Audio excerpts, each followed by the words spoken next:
The show's opening credits. Almost instantly, thousands were pinned to their couches by a story of a heavy-set homosexual living with his partner, his toothless sister, and 31 chihuahuas. Rescue workers rushed to free as many victims as they could. The rope secure? Rope secure. We're gonna get you out of here. Just hold on a second, ma'am. Wait, I think the next one is about monkeys. Ready? Ready! Pull! No, wait. Can I just see what happens with the feral cat? In other parts of the country, rescue workers enlisted volunteers who had already seen the episodes to spoil them for the victims. Oh, yeah, this one. This is about the lady living with the dogs in the trailer. She doesn't even get evicted in the end. This is the Onion News Network.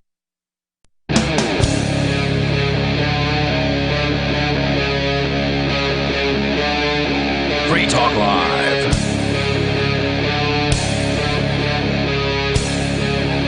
It is Free Talk Live, and you can join us here if you want. You can bring up whatever's on your mind. The number is 603-283-6160. With you in the studio tonight, of course, it is Bonnie, Aria, and Ian, and I said all of that in a weird, random order for whatever reason. Coming up, apparently Matt Damon decided to make an idiot of himself in a commercial. I haven't actually seen it. That's what people are saying. And Well, thanks for covering for me there when we got our network connected, because I forgot about that part. People are saying it's hello, pretty radio. cringy. Well, that's what they're saying, and I watched it earlier today. It is, we're going to get into it. It's this new minute-long ad from Crypto.com, which is a... Okay, well, they're not the worst. I actually am a fan of what they do over there at Crypto.com. Wish I could use their services these days, but am prohibited from doing that. It's painful at times. But anyway, we got Bonnie joining us here shortly as well. The phones are open, 603-283-6160, and it is Bitcoin's 13th birthday, so happy teenage years to the Bitcoin cryptocurrency that kicked off this whole amazing thing. Does that mean this was the anniversary of the release of the white paper, or the day the first blocks were mined? Coins, yeah, the first actual. I thought the white paper was in out. December or something. No, that was it's October 31st. Yeah, and Melania Trump talked about Bitcoin's block birthday today. Isn't that weird? She tweeted that. Well, she's still kind of stupid. So, but it's weird because Trump is against it. That doesn't mean his wife is. I know, is Trump against it? Trump is like so against crypto. Publicly, at least, he's against it. He was when he was president, right? I suspect he still is, but I don't know. Maybe he's changed his mind. I doubt it. I mean, he still wants to be president, so he has to kind of align himself with the U.S. dollar. Yeah, he said that it's bad for the U.S. dollar, and he does this whole nationalist thing. So I don't see him going back on it. I'm not sold on the idea that Trump actually wants to be president. I think he just wants to continue making money until he's old enough to die or whatever it is that he intends to do. Well, he's old enough to die. He's a man in his mid-70s at this point. Right. He just doesn't. I think what Trump fears is being obsolete, being irrelevant. Mm-hmm. Yeah, he wants people to love Trump. He wants to be talked about. He wants to feel relevant, for sure. And because of that, he'll probably run for president in 2024, I think, or at least attempt to win the Republican primary. Yeah, he's been talking about it ever since. I mean, he's definitely got plans for that. I just don't think it's really what he wants. To be president again, you mean? Yeah. Yeah. So if you want to join us here, you can. The number is 603-283-6160. Crypto.com. We'll talk about the Crypto.com thing. Also, Bitcoin's birthday. There's other things in the news as well, including somebody got forced to eat some pizza against their will. And it's a very weird story. Yeah, we can get into that. There's a lot of really interesting stuff. COVID, microchips. Of course, you can bring up anything that's on your mind. Bitcoin at 13 years old. It started in 2009, January 3rd of 2009. And I don't think a lot of people figured out that this thing was going to be a thing for quite a long time. For me, it was the Silk Road that really kind of made me realize that, okay, there's something to this Bitcoin thing. The Silk Road was the first underground drug marketplace, and it used Bitcoin back, way back in the day before there was such a thing as Monero or a privacy coin. Yeah. And for me, that's when I realized, oh, this is a killer app. Bitcoin has a killer app, and it is the Silk Road. It is these underground drug marketplaces. I wasn't smart enough to actually go and buy some Bitcoin when I made that connection, but that is when I realized that, this has some serious potential. What year did you first hear about Bitcoin at all? I think it was the end of 2010 when a guy called in to Free Talk Live to tell us about it. A listener from Australia, actually, Jeremy West, called about Bitcoin. Now, I didn't remember that. I had to hear about it later on. Mark apparently remembered that years later. Yeah, I have no idea when the first time I heard about Bitcoin was, but I do remember the first time I really experienced it and saw its relevance. And it wasn't Porkfest? No, it wasn't the Silk Road. It was when one of my IT clients got hit with ransomware, and I had to acquire Bitcoin in order to pay for it. It was then that I because they didn't have a backup. Right. Yeah. They did after that, but I was subcontracting for them, so it wasn't my responsibility. I was just there to fix the problem. But that was the first time I ever had to actually deal with Bitcoin. I think I had heard about it by then. How many years ago was that? I don't remember. I remember the value of Bitcoin was about $500 per then. Wow. So it was a very long time ago. So it's 100x almost. Yes. Since that time. It's incredible. And the ransom then was 1 Bitcoin, right? These companies that get hit now, they can't afford 1 Bitcoin. That's $50,000 or whatever it is. Back then, 1 Bitcoin wasn't that big a deal. It was like a week paycheck for most people. Yeah. So things change. But that was the first time I ever actually had to use Bitcoin or dive into it in any meaningful sense. Yeah. And I was like, this is going to be interesting moving forward. I actually think I probably got that Bitcoin off of Mt. Gox, but I don't remember. Because that would have been the only thing that would have come up during that Bitcoin era. exchange. Mt. Gox was the very first publicly accessible Bitcoin exchange. Right. And I think that would have been the only thing that really existed for that purpose in that era. But I don't recall because that was a very long time ago, and the exact exchange that I used wasn't something that I wrote down or paid any attention to because I was new to the subject. I didn't know enough to pay attention to that sort of thing.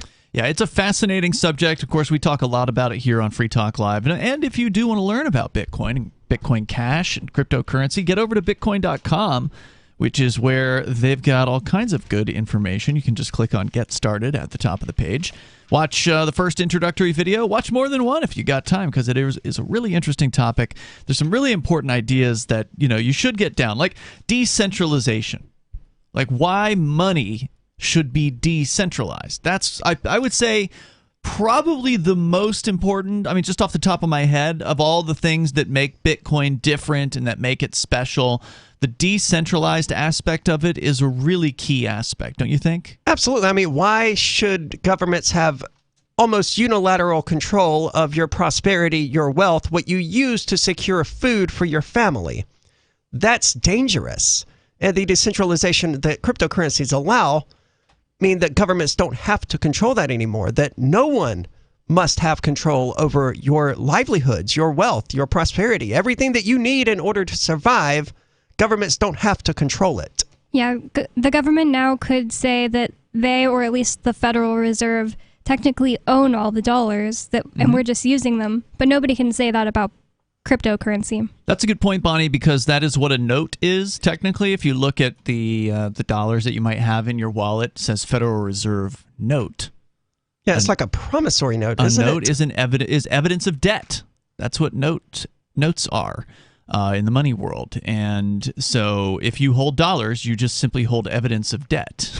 That's all that really is. Which is how the system is set up, because the federal government doesn't actually create the USD. They create treasury bonds, which they then sell, or they borrow US dollars from the Federal Reserve and put up these treasury bonds as collateral, something essentially. Like that. It's all very confusing very and unnecessary. And if you think that sounds unnecessary, well, don't worry. Bitcoin is a lot simpler to understand than whatever nonsense our government is up to. Yeah, whenever people say that cryptocurrency is so hard to understand, like my boss at work always says it's way too complicated, she's too old, I just want to point out to them that they don't know everything about the current system we use, probably.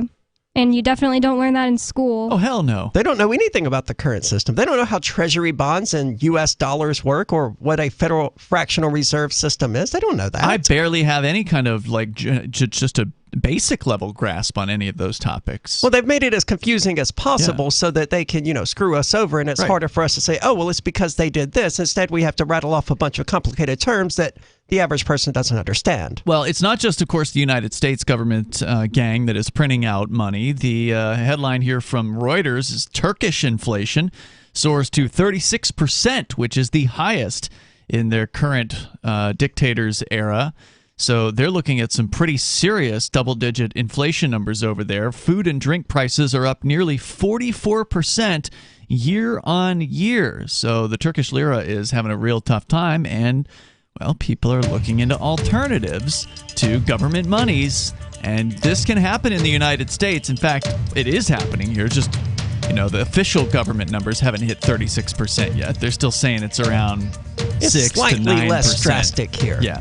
The number is 603-283-6160, but that can change. That's 603-283-6160. If you want to reflect on 13 years of Bitcoin, tell us your story, feel free to join us here on Free Talk Live. There are basically two types of advertising, direct response and branding. Radio's great for direct response with its low cost to listener ratio, but audio can't be beat for branding, which is a longer-term endeavor. You want to be the first thing that someone thinks of when they think about your product or service. If you have a local business that you want kept top of mind in your community, call the station. If you need national reach, Free Talk Live's got around 200 radio stations, millions of monthly listening sessions, can suit all budgets, and if we don't think we're right for you, we'll tell you. Email me, mark@freetalklive.com. When Monster Hunter International discovers one of Isaac Newton's wardstones being auctioned off, they decide to steal it and use it to destroy the Chaos God once and for all. But a mysterious thief upends their plan, and it soon becomes a race against time as something much older and infinitely more evil awakens in the jungles of South America. Monster Hunter Bloodlines by New York Times bestselling author Larry Correia and Baen Books. Visit monsterhunternation.com for more. Looking for a great real estate investment? Consider New Hampshire, which is ground zero for the Liberty Movement. Your first call should be to Mark Worden from Porcupine Real Estate. He's more than just a real estate agent. He's your New Hampshire concierge. Where are the best places to live? Do you want farm, city, the burbs, or forest? Do you want a duplex or multifamily building so that renters pay your mortgage? There are homes in all price ranges in New Hampshire, and Mark can help with financing too. Invest in Liberty and property. Mark Worden can help. PorcupineRealEstate.com. Are you tired of governments murdering people around the world? Stop using their money. There is an alternative. Bitcoin is a stateless, free market, non-political currency. Bitcoin cannot be inflated or controlled by any government. By using their money, you are helping the state. Stop doing it. You have an incredible alternative available now. Learn it, use it, spread it. Get started with Bitcoin at bitcoin.com. That's bitcoin.com. On Free Talk Live, we're bringing people to the ideas of liberty every day. From wrestling superstars like Glenn Jacobs. You guys really are having an impact, I believe. Like I said, a lot of where I am now is due to listening to Free Talk Live. You changed my mind on some very important issues years ago. To random people tuning in on the radio. I was kind of stuck in the left-right paradigm. I heard your show by chance on a Saturday night. From there, I went on, joined the Free State Project, and become an amplifier. So, I mean, that's really the reason why I amp is because I know that if it wasn't for you guys being on as many stations as you are, I never would have found the ideas of liberty.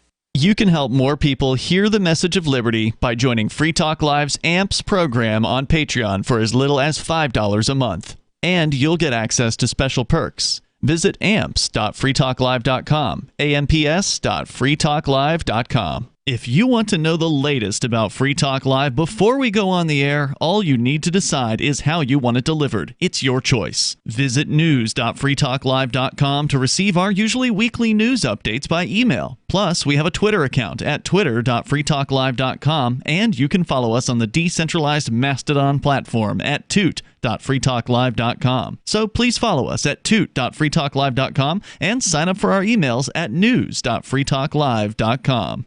So you've signed the Shire Society Declaration and are planning your move to New Hampshire to be around more liberty-oriented people. Next, sign up for the Shire Society Forum at forum.shiresociety.com. There are a bunch of people there who are already in the Shire, and they want to meet you. If you're already in the Shire physically, you should also come by the forums. Remember, not everyone uses Facebook. New people are signing up for the Shire Society Forum every month, so drop in and say hello at forum.shiresociety.com. Our Matrix server is about as free as internet chat can be. Join the existing rooms or create your own at chat.freetalklive.com.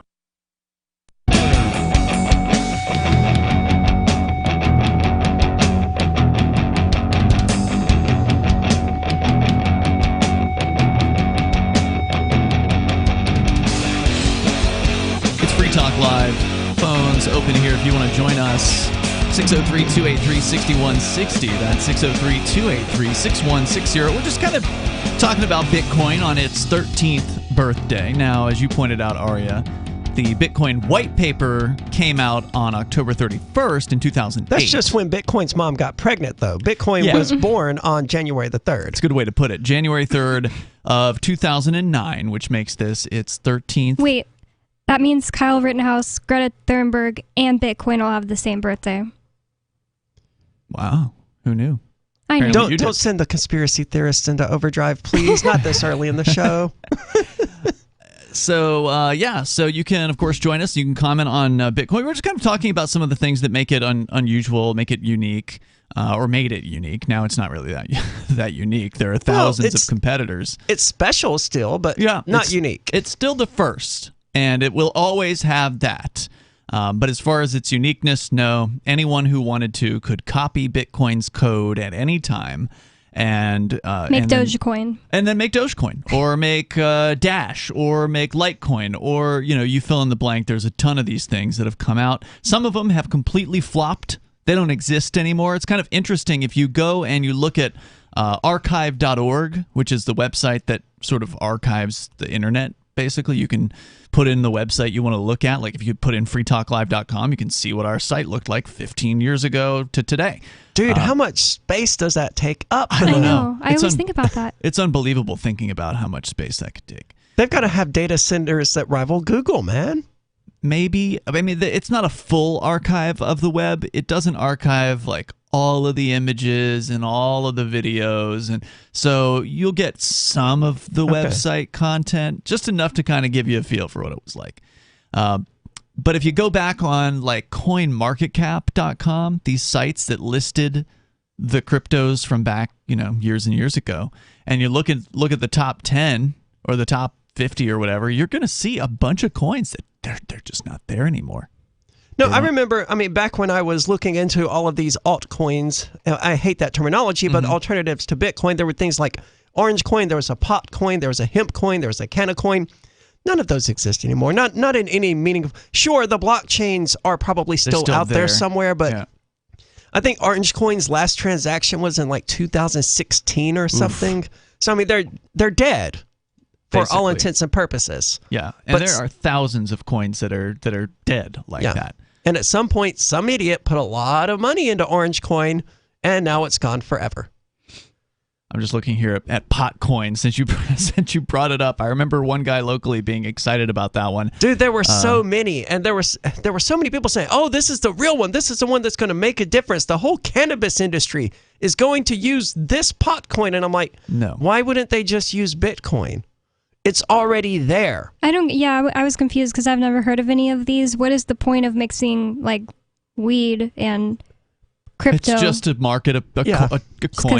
It's just to make some money and do a pump and dump, basically. Potcoin, it currently is at about 1 cent for a Potcoin. The volume in the last 24 hours is all of $500. So that's actually more than I would have expected. So globally, it still lives. Globally, the Potcoin has barely anyone doing anything with it, essentially. Oh, I'm not surprised. And it was always a terrible idea. Yeah, and the website still says Potcoin is leading the legal cannabis revolution. I don't buy it. No, not true. If I remember correctly, they were the ones that wanted to create a cryptocurrency just for the cannabis distributors and sellers around the world. Yeah. Right. And that's obviously a stupid idea. Why would they want their own currency that they can't use anywhere else or to pay their employees? That's dumb. Bitcoin solves all of their problems without being unaccepted anywhere else in the world. Yeah, amazingly, it is still traded on Bittrex. That's the one market that there's any volume at all. I'm shocked it still exists. Maybe people buy it just to have it as like a heirloom, or a antique, a unique thing, or a collectible. And was it an ERC20 token, or was it an actual cryptocurrency? I think it was its own coin. Yeah, because I don't recall that. Yeah. But it's ranked at number 1,575 on the cryptocurrency rankings on coinmarketcap.com, which tracks over 16,000 cryptocurrencies, supposedly. So it's in the top 1,500 of the 16,000. It's I would still characterize it as dead. Yeah, but it just goes to show you there's another 15,000 below it, right? Like, this thing's got $500 in daily volume globally. There's 15,000 others that have less than that. So there's a ton of cryptocurrencies out there, but Bitcoin's the granddaddy of them all.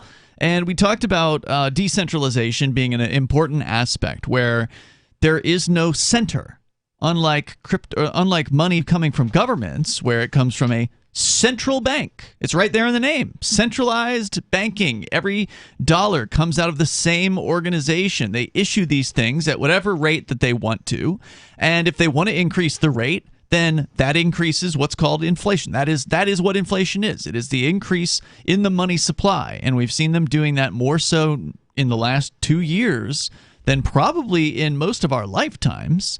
That's why a lot of people got wage increases this year, but the price increases increased so much that they wiped out the wage increase, and now people actually make less money than they did prior to the inflation. Correct. Even if you're making, quote unquote, twice as much, if you went from $7.50 to $15 an hour, fight for 15, your living standard is worse. 7 to 15 seems like a lot for the living standard to still be worse. Those crazy. people probably are still doing okay. But the people who only got like a 10% raise or something like that. I was going to say, when I worked in the hotel industry, like once a year, maybe once every 6 months, you'd get a review. And depending on the review, you would get something like 50 cents or 25 cents or something like that. And every single time I got a raise, I felt like, wow, now I can survive more. And that's it. See, that wasn't the case this year, though. I know what you're talking about. It's usually like, oh, well, here's a 2% raise or whatever. This year we saw wage increases in fast food of $2 to $3 per hour. That didn't help people? It would have if it wasn't for the increase in prices resulting from the inflation that the government caused. Yeah, wage increases are almost always going to trail behind price increases. Yeah, because the businesses have to make money.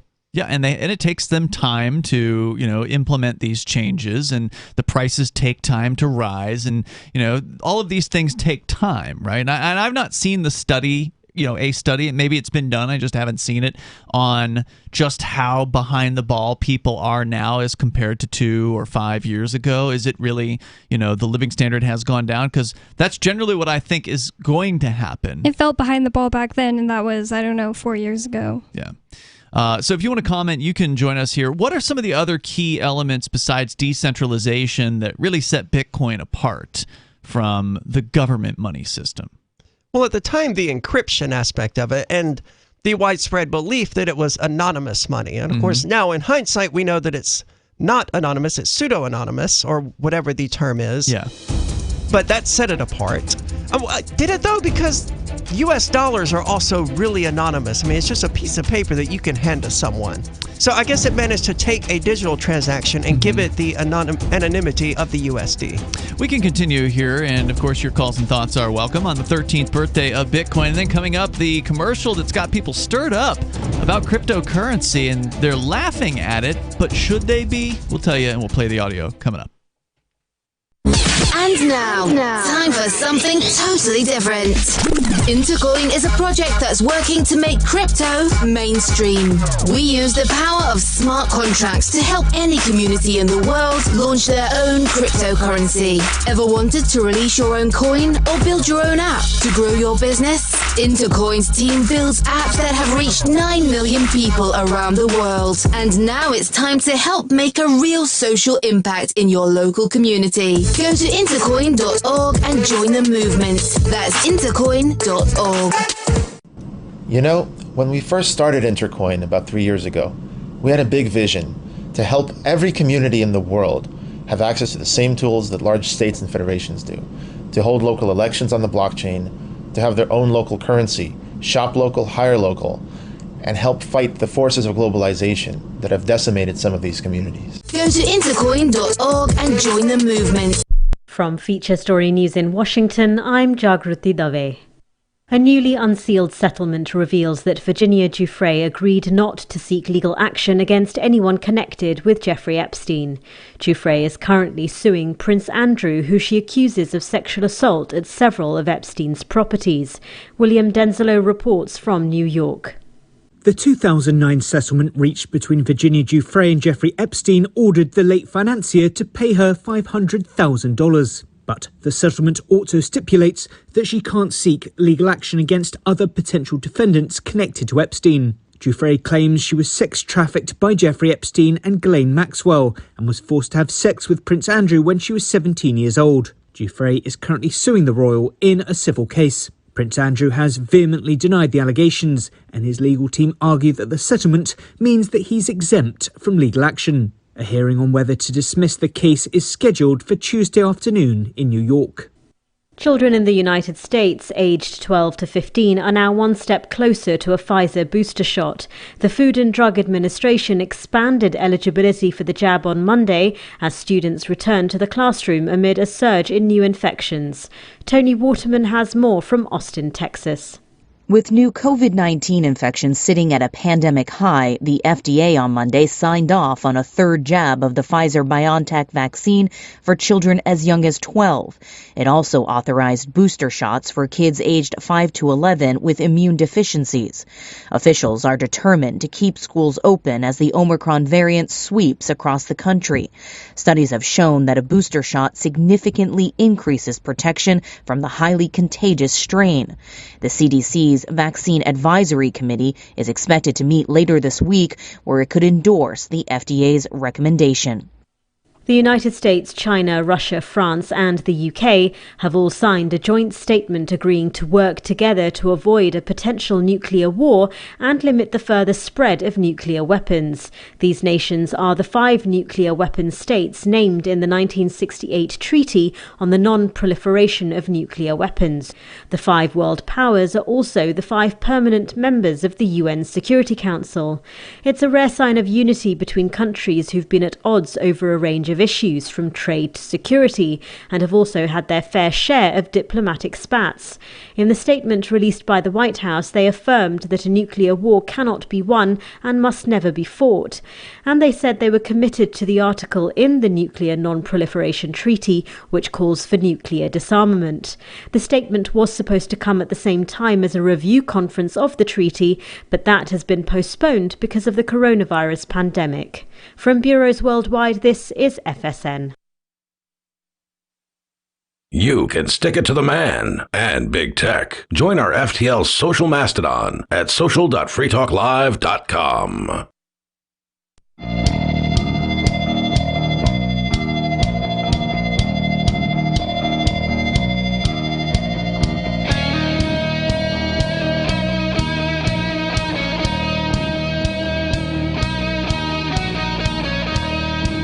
This is Free Talk Live, and you can take control of the airwaves here. We're talking about Bitcoin on its 13th birthday. You can join us at 603-283-6160. That's 603-283-6160. Apparently, even Melania Trump has gotten in on the cryptocurrency action, as she's apparently recently announced a Melania NFT, or a non-fungible token, as they are called. How recently? 2 weeks Today? ago? Okay. She used the Bitcoin birthday as a way of advertising her NFT because people go, oh my God, Melania Trump mentioned Bitcoin. And it's true that she did, but she exploited that in order to pimp her NFT, which is, according to Ian, a picture of her eyes. Yeah, and here's the weird thing. And you don't get to scoop her eyes out of her head or anything. It's just a picture of her eyes. It's a drawing, apparently, of her eyes. Wow. A watercolor drawing that she is selling for $150 worth of cryptocurrency. At least she knows her relative value. I would have expected her to charge like $150,000 for this. Well, yeah. Wait, is it being auctioned so it will go up? Well, that's the thing. That's what's confusing to me about this. I mean, by no means have I spent a significant amount of time researching all the different ways people can offer NFTs for sale. No, because it's stupid. Yes, and But what I normally see is what you say, Bonnie, is like these auctions where there's this one thing. This it starts at some price. One drawing of an ape or a rock or something like that, and then you bid on this with some amount of cryptocurrency, usually Ethereum. And then the winner gets the thing, this NFT, which is essentially just a digital token that identifies this particular graphic existing on the internet, and it's in your wallet, so therefore you have the supposed claim to that graphic because of that. True that the URL it points to is really all you own, and that whoever is in control of that URL can make it point at something else, and then you actually lose your NFT that way? Yeah, we watched a video actually about this, and it informed me more about, again, I didn't know a whole lot about NFTs, but yeah, apparently you just own a URL to the image, basically. It's not like a hash of the image or anything like that. So, or maybe there's different ways it can be done, but that's what one of these how-to videos on the NFT. So if the server that's got your image on it changes the image, there's nothing you can do about that. Or goes down. Or the server goes offline. Then you have nothing. So you don't even have like a flash drive with the JPEG on it or anything like that? You can right-click and save as and save the JPEG. Oh, I see the issue, though. That's not unique. Yes. Anyone can do that. Correct. And that's why these things go to auction, right? Is because they're supposed to be unique. And it makes sense. If you had just one of a thing in the entire universe, you would want to sell that to the highest bidder, not charge a flat price for it. The issue with NFTs is that they're not unique. Anyone can right-click and click Save As. See, here's the thing about this, though. It seems like Melania Trump is selling more than one of these. Well, she is stupid. So I don't know.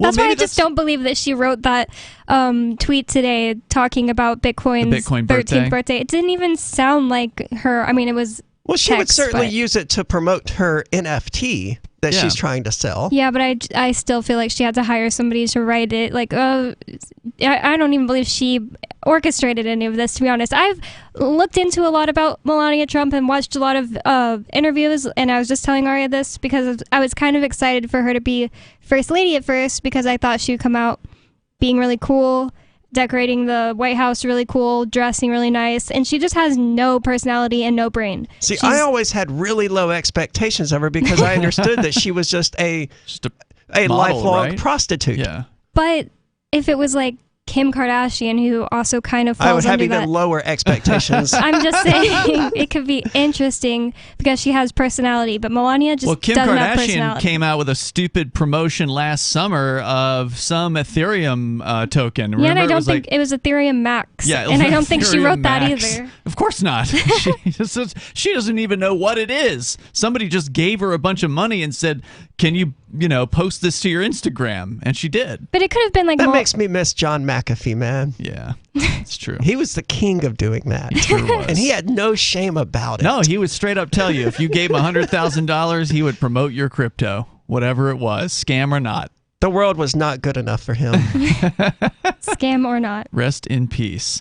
So the funny thing is, she was selling this thing, and I guess I'm curious to know how many did she sell, because apparently the sale ended. There was a limited window of time in which people could buy this Melania's Vision NFT, but it was a flat price, so there was no bidding going on here. So there were multiple copies, but you could buy the URL to which your copy was. I don't know. I don't know what they were selling. Maybe it was just a JPEG, and you could pay $150. They were selling tulip bulbs, as far as I can tell. It's just not clear.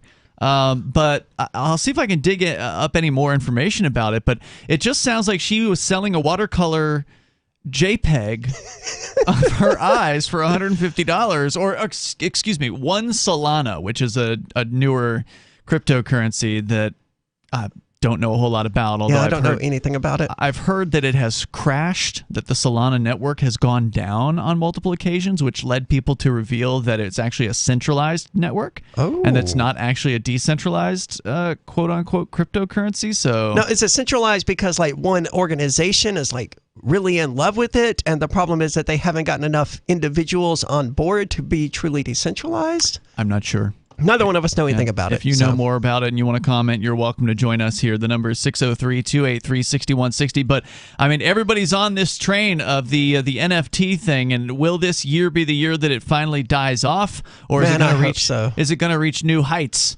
More people going to spend more, hundreds of thousands or millions of dollars on simple graphics that a child could whip up in Microsoft Paint. At least with CryptoKitties, you had a game you could play. Did you ever do it? I never did, because they even back then it was like $300 for a CryptoKitty or something like that, and that's stupid, and I'm not going to participate in that. They're not cute to me. They're so cartoonish. If they looked more like real cats, they would be cuter than just like this alien. Like it looks like Futurama cat.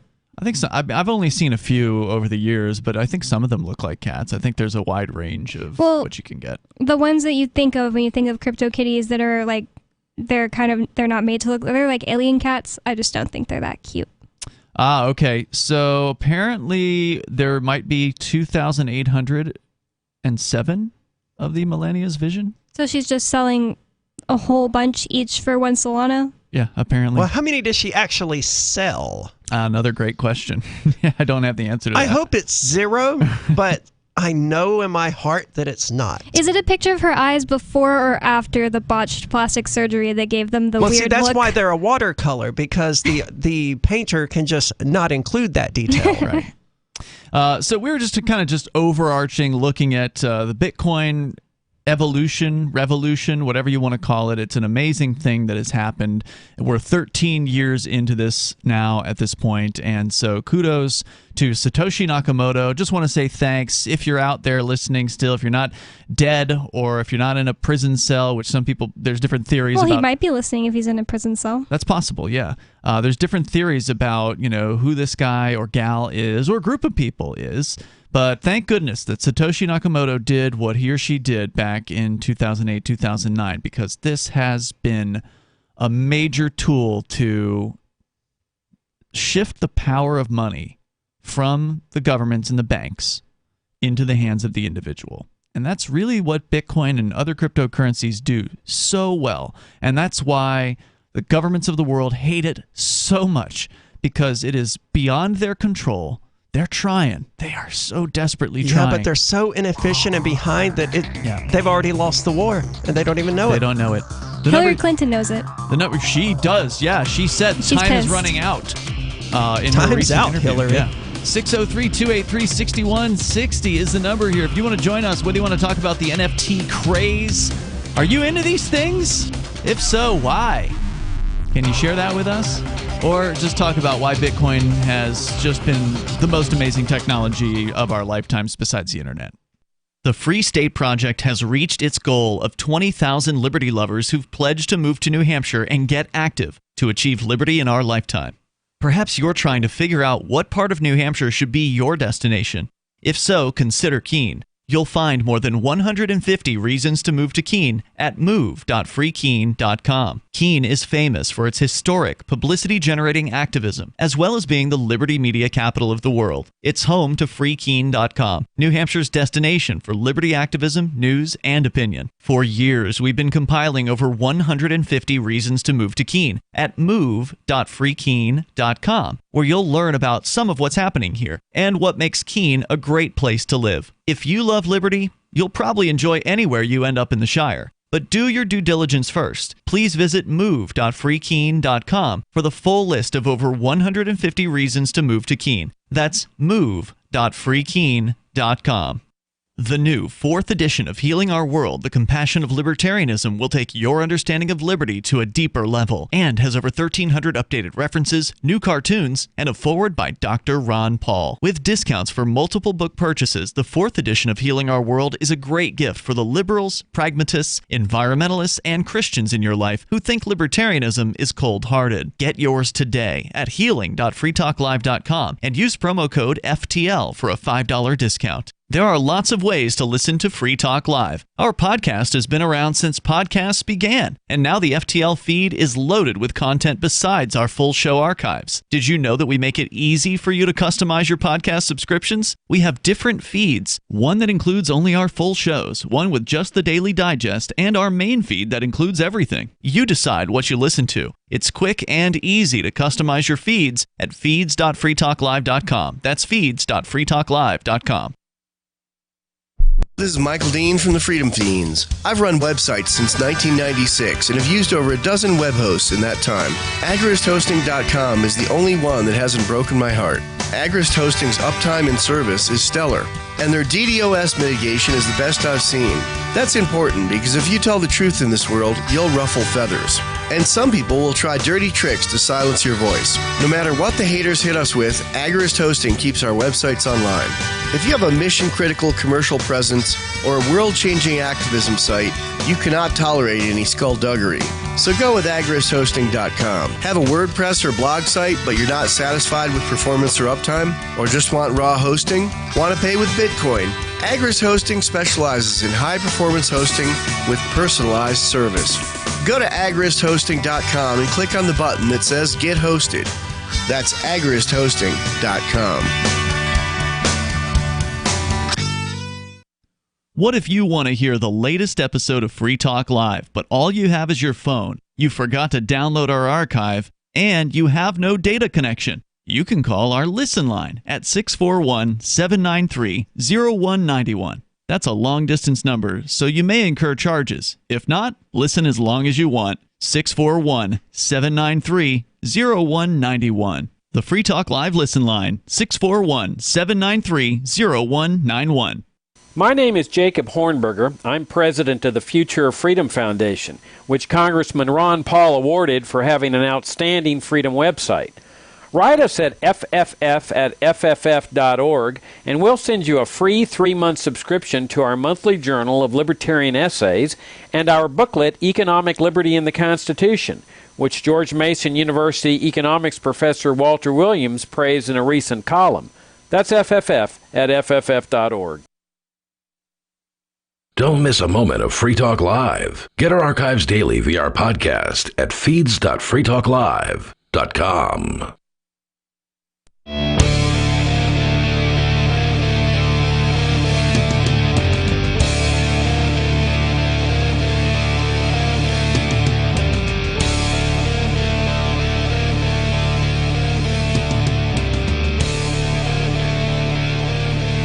It's Free Talk Live. The number is 603-283-6160. And we're still trying to figure out how many of these NFTs that Melania Trump sold.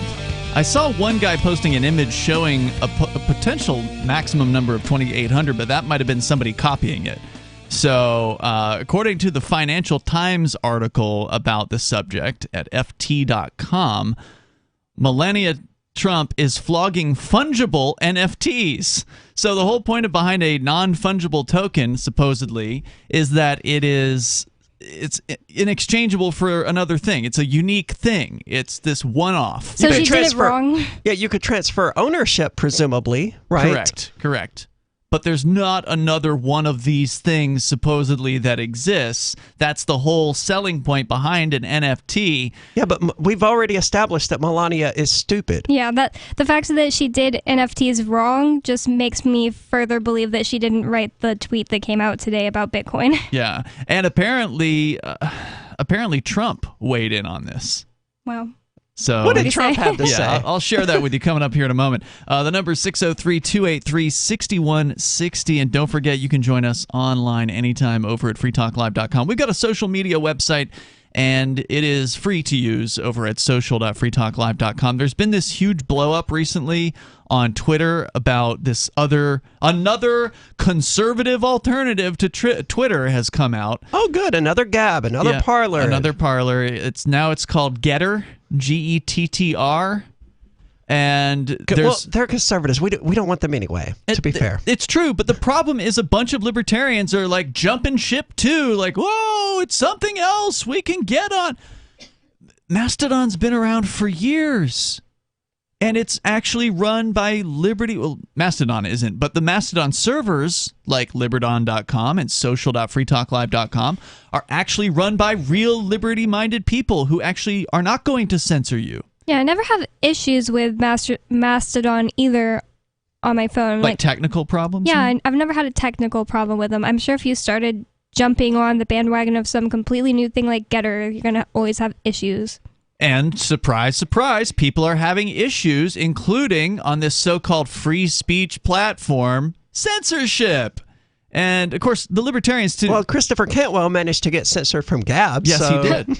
Yeah, and so, I mean, to some of their credit, some of the libertarians went over there just to test the waters, just to see how free speech they supposedly were, and just start immediately posting, insults to Republicans, attacks on Israel, all the things that the Republican empire would hate. Okay, good for those libertarians, I guess. Sure enough, they got their posts deleted. So clearly it's not a free speech platform. It's a conservative speech platform. Yeah, that's just a marketing thing. And so, look, if you're actually a liberty-minded person and you care about being able to express yourself without having, somebody delete your content, get over onto one of the pro-liberty mastodons. Yeah, we don't care what stupid thing you say. We really don't. Social.freetalklive.com is the site, and I think it's almost celebrating a year. I feel like it was like around now last year that we started social.freetalklive.com, because there was all that blow up about people being taken down from various different It's at least media. been a year, maybe more. I think it's been at the beginning of the year, because we're coming up on the January 6th thing, and I think we put our server up somewhere around that time frame. Okay. So anyway, head over to social.freetalklive.com. Let's bring up Hal. He's in Texas. Hal, you're on Free Talk Live. Go ahead. Hey, great. Hey, what's on your mind? So good to talk to you guys, because you know so much more than I do. Well, I don't know if that's true at all. I mean, you probably know more about other things that we don't know you know about. Exactly. I know a lot of stuff. I'm a smart guy, but you guys have got your thing. And what is that thing? Because I don't know what topic what we're dealing with. Yeah, we here. might know more about like Bitcoin or something like that. What are you referring to? Well, now Bitcoin, that's the topic of. I have a theory. I think it's the CIA. No, I think the CIA started it. Why would you think that?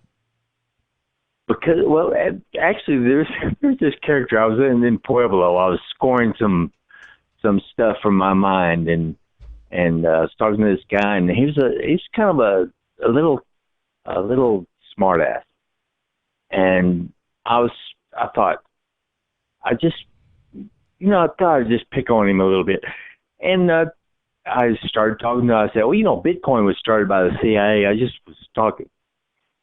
And then as I got to thinking about it, I realized, wait a minute, it's money. Now, how about Air America? You guys know about How about you explain to us why you think the CIA created Bitcoin? Well, do you know about Air America and CIA smuggling cocaine? Sure. It seems like Bitcoin would be counter to, I was going to bring up their drug trade. It seems like it would be counter to the point of that. The point of that was to gain more control over people, and Bitcoin gives them way less control over people. And it was to get USD so that they could give it to like rebels in some other country or something, which those rebel groups don't need Bitcoin because they can't go to Lockheed Martin and buy bombs or whatever using Bitcoin. Mm-hmm. But after decades, maybe not that long, let's say. But why wouldn't they want to just stay on the USD, which was already working? Wait a minute. Now, wait a minute. Now, if you're coalescing data, if you're collecting data on the people that you're trying to find out about, drug cartels, arms smugglers, all these, which represent an extremely small percentage of the number of Bitcoin users. But go ahead. Well, I refer back to you guys. I wasn't, spinning. I think you guys are a lot smarter than I am. I want to hear what you think. Okay. So the reason why Bitcoin wasn't created by the CIA is because, as Bonnie touched on, it disempowers the government. Bitcoin is a power transfer from the powerful, the rich bankers, the rich government goons, the central bankers of the world, to the individual, to the little guy. And the CIA has no interest in that. The CIA's interest is the strength and the power of the United States federal government. And the Bitcoin is honestly the greatest enemy to the U.S. federal government. One other little nuance on this is that apparently, my understanding, I certainly wouldn't know. No way I could know.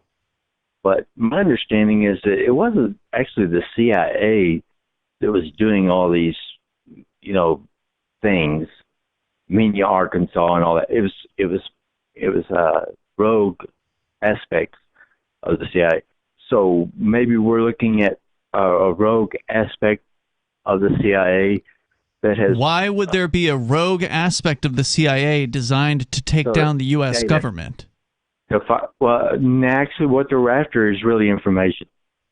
This is a really stupid way to do it. There's all kinds of information that they can get out there by calling their buddies at the NSA. And or people Google. using banks, and the banks being forced by the government, or, not really forced, but by the government to collect data on people is a better way to collect data on people by the money that they use than through Bitcoin, which you only know, this Bitcoin was transferred from one wallet to the other. You don't necessarily have to know those people's names or anything like you do with a Right. You don't know when somebody creates a bank account. Bitcoin wallet for the first time, you have no idea who owns that wallet. The only way that you can find out who owns a Bitcoin wallet is if someone pops up and says, "Hey, this is my wallet," and then, then it's associated with that person. This is a whole lot of trouble for the CIA to go through when all they have to do is tap your cell phone, man, and they find out everything they'd ever need to know about you, including all of your contracts, where you've gone.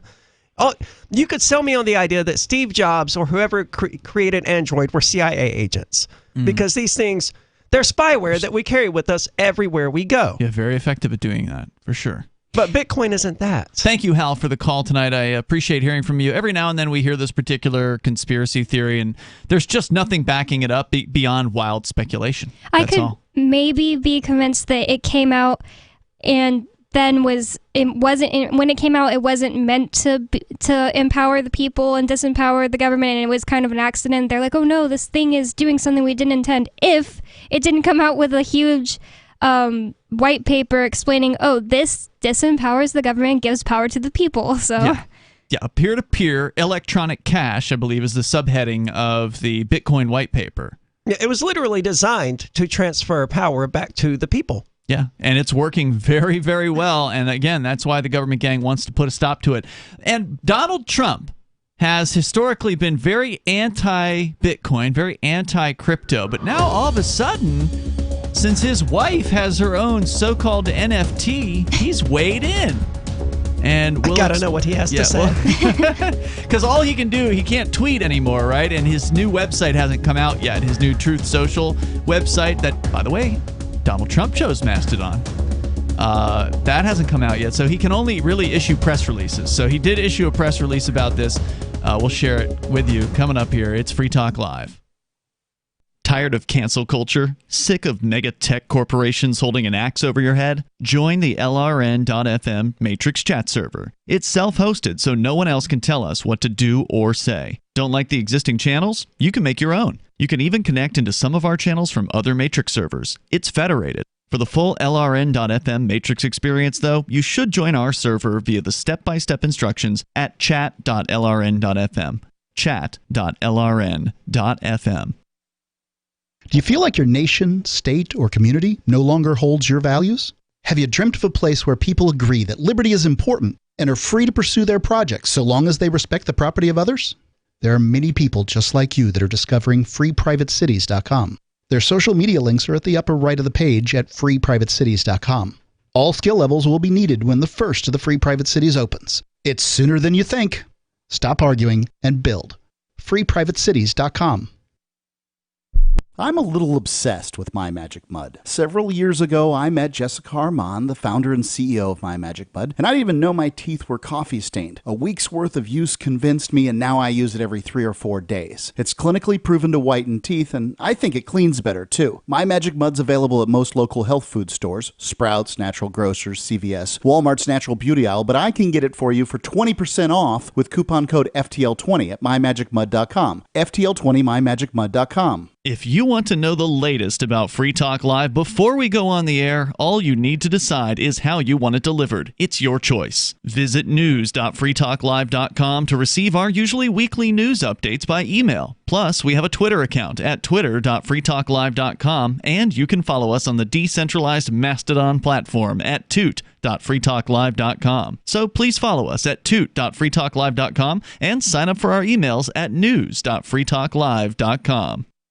You're listening to the live edition of Free Talk Live. Hour number 2 is next after the news here on the Liberty Radio Network at LRN.FM. From Feature Story News in Washington, I'm Jagruti Dave. A newly unsealed settlement reveals that Virginia Giuffre agreed not to seek legal action against anyone connected with Jeffrey Epstein. Giuffre is currently suing Prince Andrew, who she accuses of sexual assault at several of Epstein's properties. William Denzelo reports from New York. The 2009 settlement reached between Virginia Giuffre and Jeffrey Epstein ordered the late financier to pay her $500,000. But the settlement also stipulates that she can't seek legal action against other potential defendants connected to Epstein. Giuffre claims she was sex trafficked by Jeffrey Epstein and Ghislaine Maxwell and was forced to have sex with Prince Andrew when she was 17 years old. Giuffre is currently suing the royal in a civil case. Prince Andrew has vehemently denied the allegations, and his legal team argue that the settlement means that he's exempt from legal action. A hearing on whether to dismiss the case is scheduled for Tuesday afternoon in New York. Children in the United States aged 12 to 15 are now one step closer to a Pfizer booster shot. The Food and Drug Administration expanded eligibility for the jab on Monday as students return to the classroom amid a surge in new infections. Tony Waterman has more from Austin, Texas. With new COVID-19 infections sitting at a pandemic high, the FDA on Monday signed off on a third jab of the Pfizer-BioNTech vaccine for children as young as 12. It also authorized booster shots for kids aged 5 to 11 with immune deficiencies. Officials are determined to keep schools open as the Omicron variant sweeps across the country. Studies have shown that a booster shot significantly increases protection from the highly contagious strain. The CDC's Vaccine Advisory Committee is expected to meet later this week, where it could endorse the FDA's recommendation. The United States, China, Russia, France and the UK have all signed a joint statement agreeing to work together to avoid a potential nuclear war and limit the further spread of nuclear weapons. These nations are the 5 nuclear weapon states named in the 1968 Treaty on the Non-Proliferation of Nuclear Weapons. The 5 world powers are also the 5 permanent members of the UN Security Council. It's a rare sign of unity between countries who've been at odds over a range of issues from trade to security and have also had their fair share of diplomatic spats. In the statement released by the White House, they affirmed that a nuclear war cannot be won and must never be fought. And they said they were committed to the article in the Nuclear Non-Proliferation Treaty which calls for nuclear disarmament. The statement was supposed to come at the same time as a review conference of the treaty, but that has been postponed because of the coronavirus pandemic. From bureaus worldwide, this is FSN. With FSN Spotlight, I'm Simon Marks, and for this first Spotlight of the year, we're putting the focus on the Beijing Winter Olympics. They are just a month away now, and it is now apparent that only a handful of countries are going to join the Biden administration's diplomatic boycott. Britain, Australia and Canada, like the US, will have no government officials observing the Games. But the EU, worried about blowback from China, has yet to announce an agreed position. And in the US, the Biden administration is accused by its opponents of not going far enough.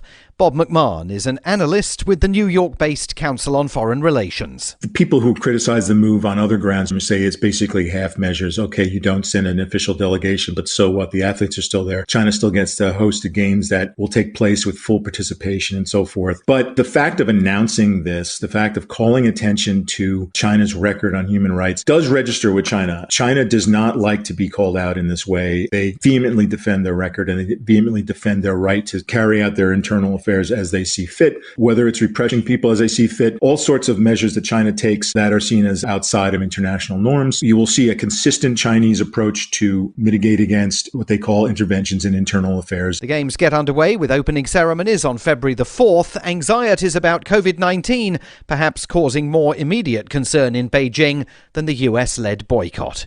With FSN Spotlight, I'm Simon Marks. The main headlines again. A newly unsealed settlement reveals that Virginia Giuffre agreed not to seek legal action against anyone connected with Jeffrey Epstein. Children in the United States, aged 12 to 15, are now one step closer to a Pfizer booster shot. And the United States, China, Russia, France and the UK have all signed a joint statement agreeing to work together to avoid a potential nuclear war. And that is the latest from Feature Story News. I'm Jagriti Dave in It's The Onion Radio News. General Motors reports record sales of its new disposable car. This is Doyle Redland reporting. General Motors has announced a 56% increase in earnings this year, attributing much of it to February's wildly successful launch of the GMC Whim, the first ever non-refillable disposable automobile. Debuting at a cost of $1,100 each, the vehicles are flying out of showrooms as quickly as dealers can stock them. Whim enthusiast Glenn Shriver. I recently consumed 4 vehicles driving from my home to Daytona Beach for the first annual Whim Owners Convention. I've already collected all 8 colors. Rival automakers are preparing to counter with their own lines of disposable cars, including the Ford Temporare and the Chrysler Dumper. The 2002 Mitsubishi Ditch will be unveiled later this year with a projected sticker price of $799. Doyle Redland for The Onion Radio News, online at theonion.com.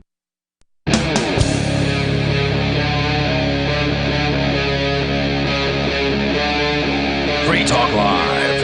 It is Free Talk Live. We are kicking off the second hour here on Bitcoin's 13th birthday. We're celebrating it by just kind of, randomly bouncing around from cryptocurrency topic to cryptocurrency topic. We just happened to encounter tonight that Melania Trump apparently, in the month of December, a couple weeks ago, she launched her own quote-unquote NFT. And I say quote-unquote because it appears as though I was hoping 2022 was going to be less stupid than 2021. 2020, 2. Haven't you heard that one yet? No. It's going to be like 2020 again. So you can join us here. I don't know. 2021 wasn't that bad. It had its moments. It got really stupid again toward the end of the year. We there just was got also the moment FBI rated, where they pointed guns and threatened to kill you. And that's true. That did 6 happen. in the morning. That was 2021. It feels like that just happened in its own time and space, and I forget it when I think of 2021 sometimes. It does feel weird. Like my entire life just suddenly got divided into 2 sections, before the raid and after the raid. Yep, me too. And it sucks. Anytime something like traumatic happens to somebody, that's what happens. When I was in a car accident, I started feeling so annoying anytime I said the accident, and I just felt like I said that so often. It's just because it defined before the accident and after the accident was just definitive, and that's the same way as the raid. So we've been talking about the Melania NFT as we try to learn about this thing. So the number I'd seen before on just an image on somebody's social media has been confirmed now.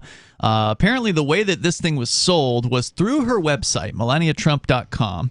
And if you go there, then it shows you a View on Solana link, and you can then pull up the actual Solana blockchain explorer. So for listeners that don't know, like with Bitcoin, most cryptocurrencies are publicly viewable, meaning that the Bitcoin blockchain is essentially it's basically a public ledger.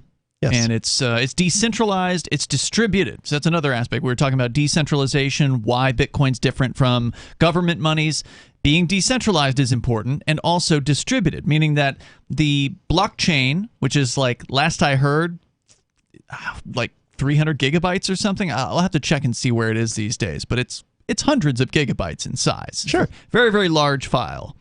And so every Bitcoin node out there, and there's, last I saw, 10,000 plus nodes, has a copy of the entire Bitcoin blockchain, which that blockchain is every transaction that has ever occurred on the Bitcoin network, going all the way back to January 3rd of 2009. So 13 years worth of transactions. So other blockchains are like this too.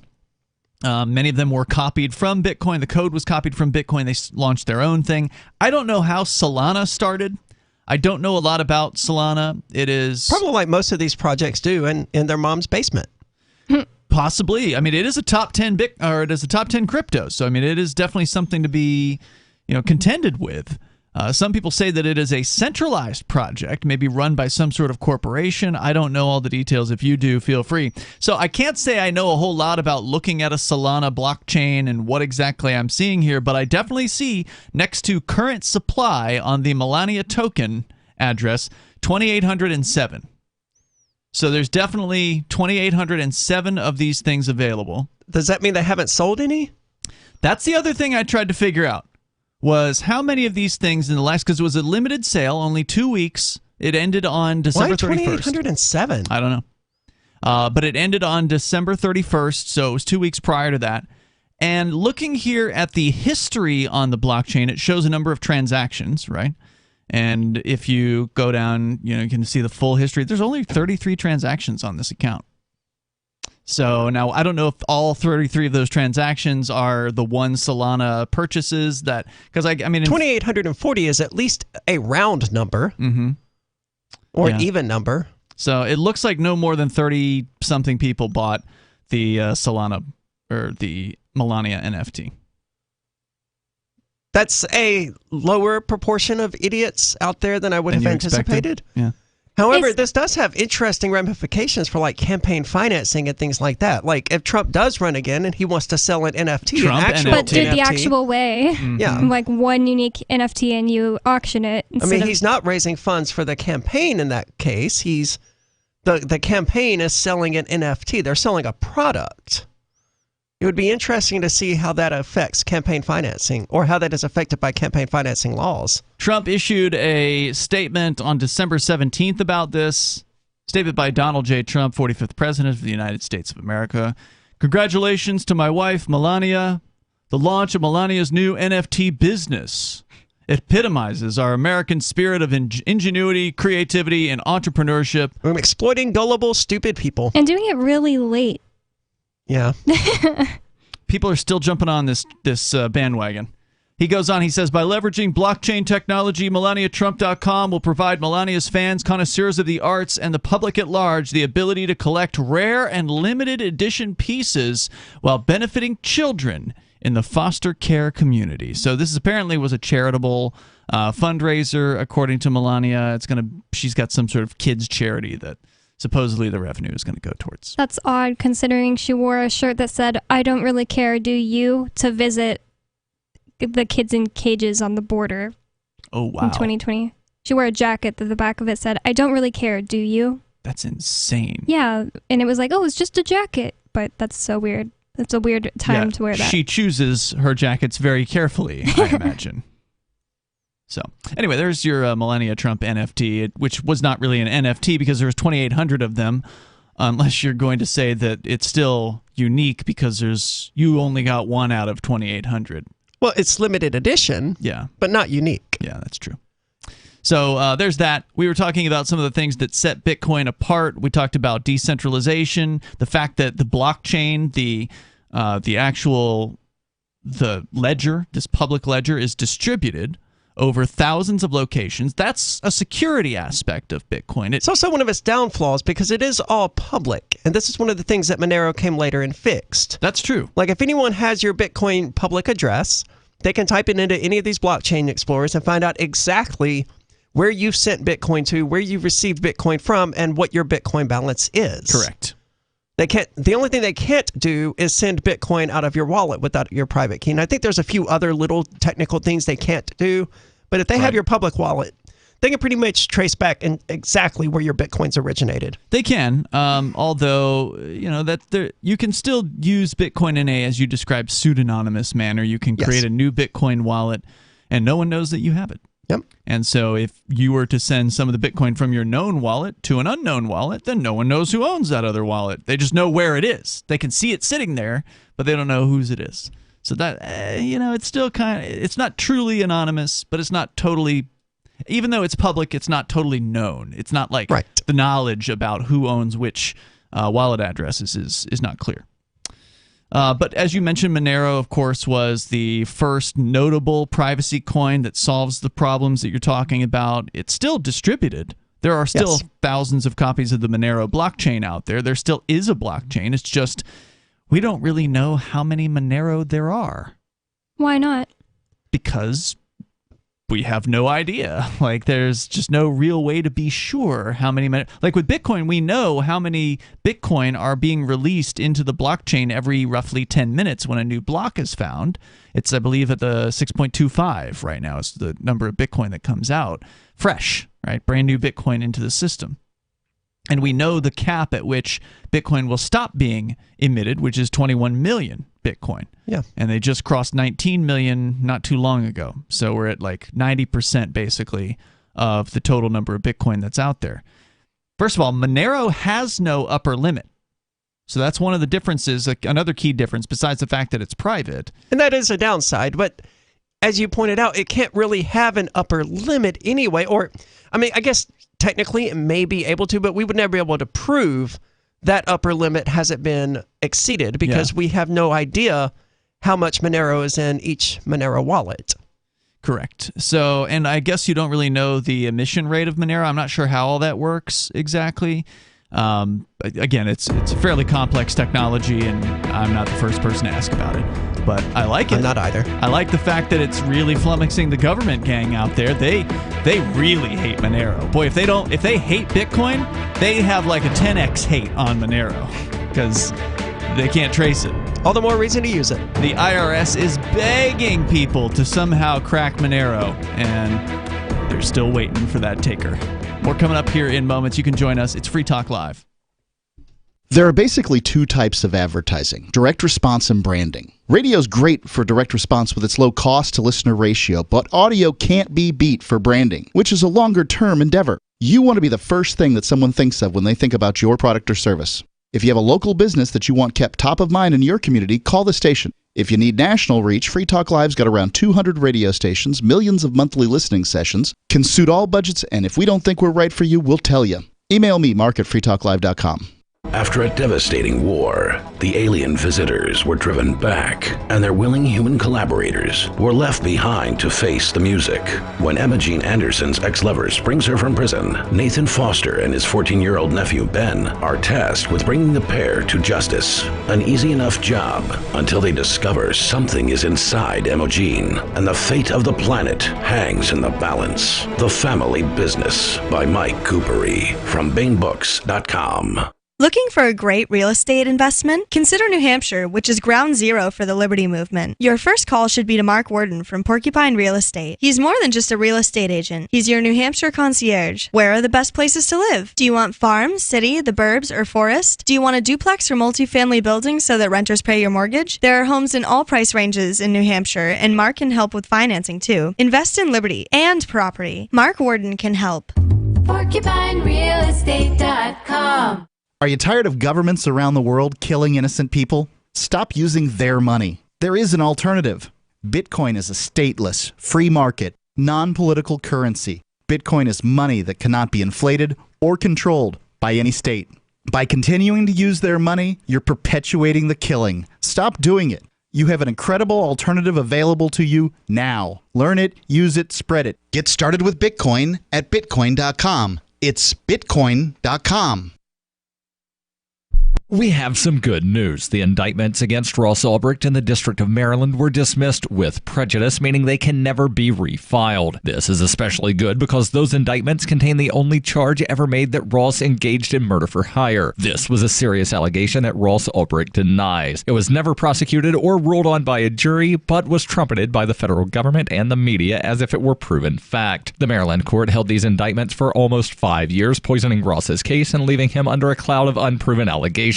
As explained in Ross's appeal to the Supreme Court, the fact that the judge used these allegations to give Ross a draconian sentence of double life without parole violated his Sixth Amendment right to a jury trial. Judges are required to issue sentences based on convictions decided by a jury, not unproven allegations never even charged at trial. Although this is a positive development, the dropped indictment will not set Ross free. Now, a presidential pardon is Ross's only hope of freedom. Sign the petition at freeross.org. Free Ross There are lots of ways to listen to Free Talk Live. Our podcast has been around since podcasts began, and now the FTL feed is loaded with content besides our full show archives. Did you know that we make it easy for you to customize your podcast subscriptions? We have different feeds, one that includes only our full shows, one with just the Daily Digest, and our main feed that includes everything. You decide what you listen to. It's quick and easy to customize your feeds at feeds.freetalklive.com. That's feeds.freetalklive.com.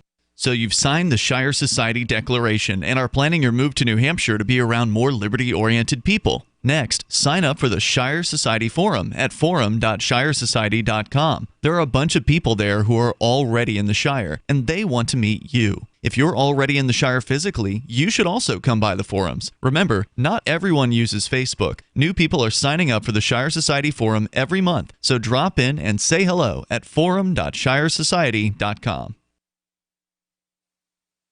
We're still not sure why you'd want to watch, but our video feed is streaming nightly for free at cam.freetalklive.com.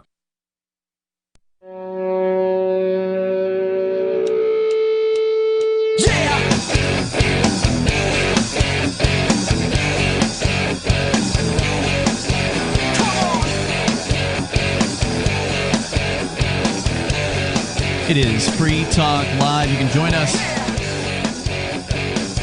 and bring up anything you want. The number is 603-283-6160. Here tonight, it's Ian. It's Bonnie. And Aria. And you can join us online anytime over at freetalklive.com. Plus, we're raising funds for Give Directly, which is the first nonprofit that allows you to raise money, or rather you to give money directly to people living in extreme poverty. They locate recipients who are in need and use mobile money to send them cash with no strings attached. And in the last decade, they've delivered over $400 million to over 1 million people who really need some help. These are people that are in serious poverty in places like Kilifi and Bomet counties in Kenya. And that's where we're raising money for right now. You can go to give.freetalklive.com. Free Talk Live will match your donations up to a total of $30,000.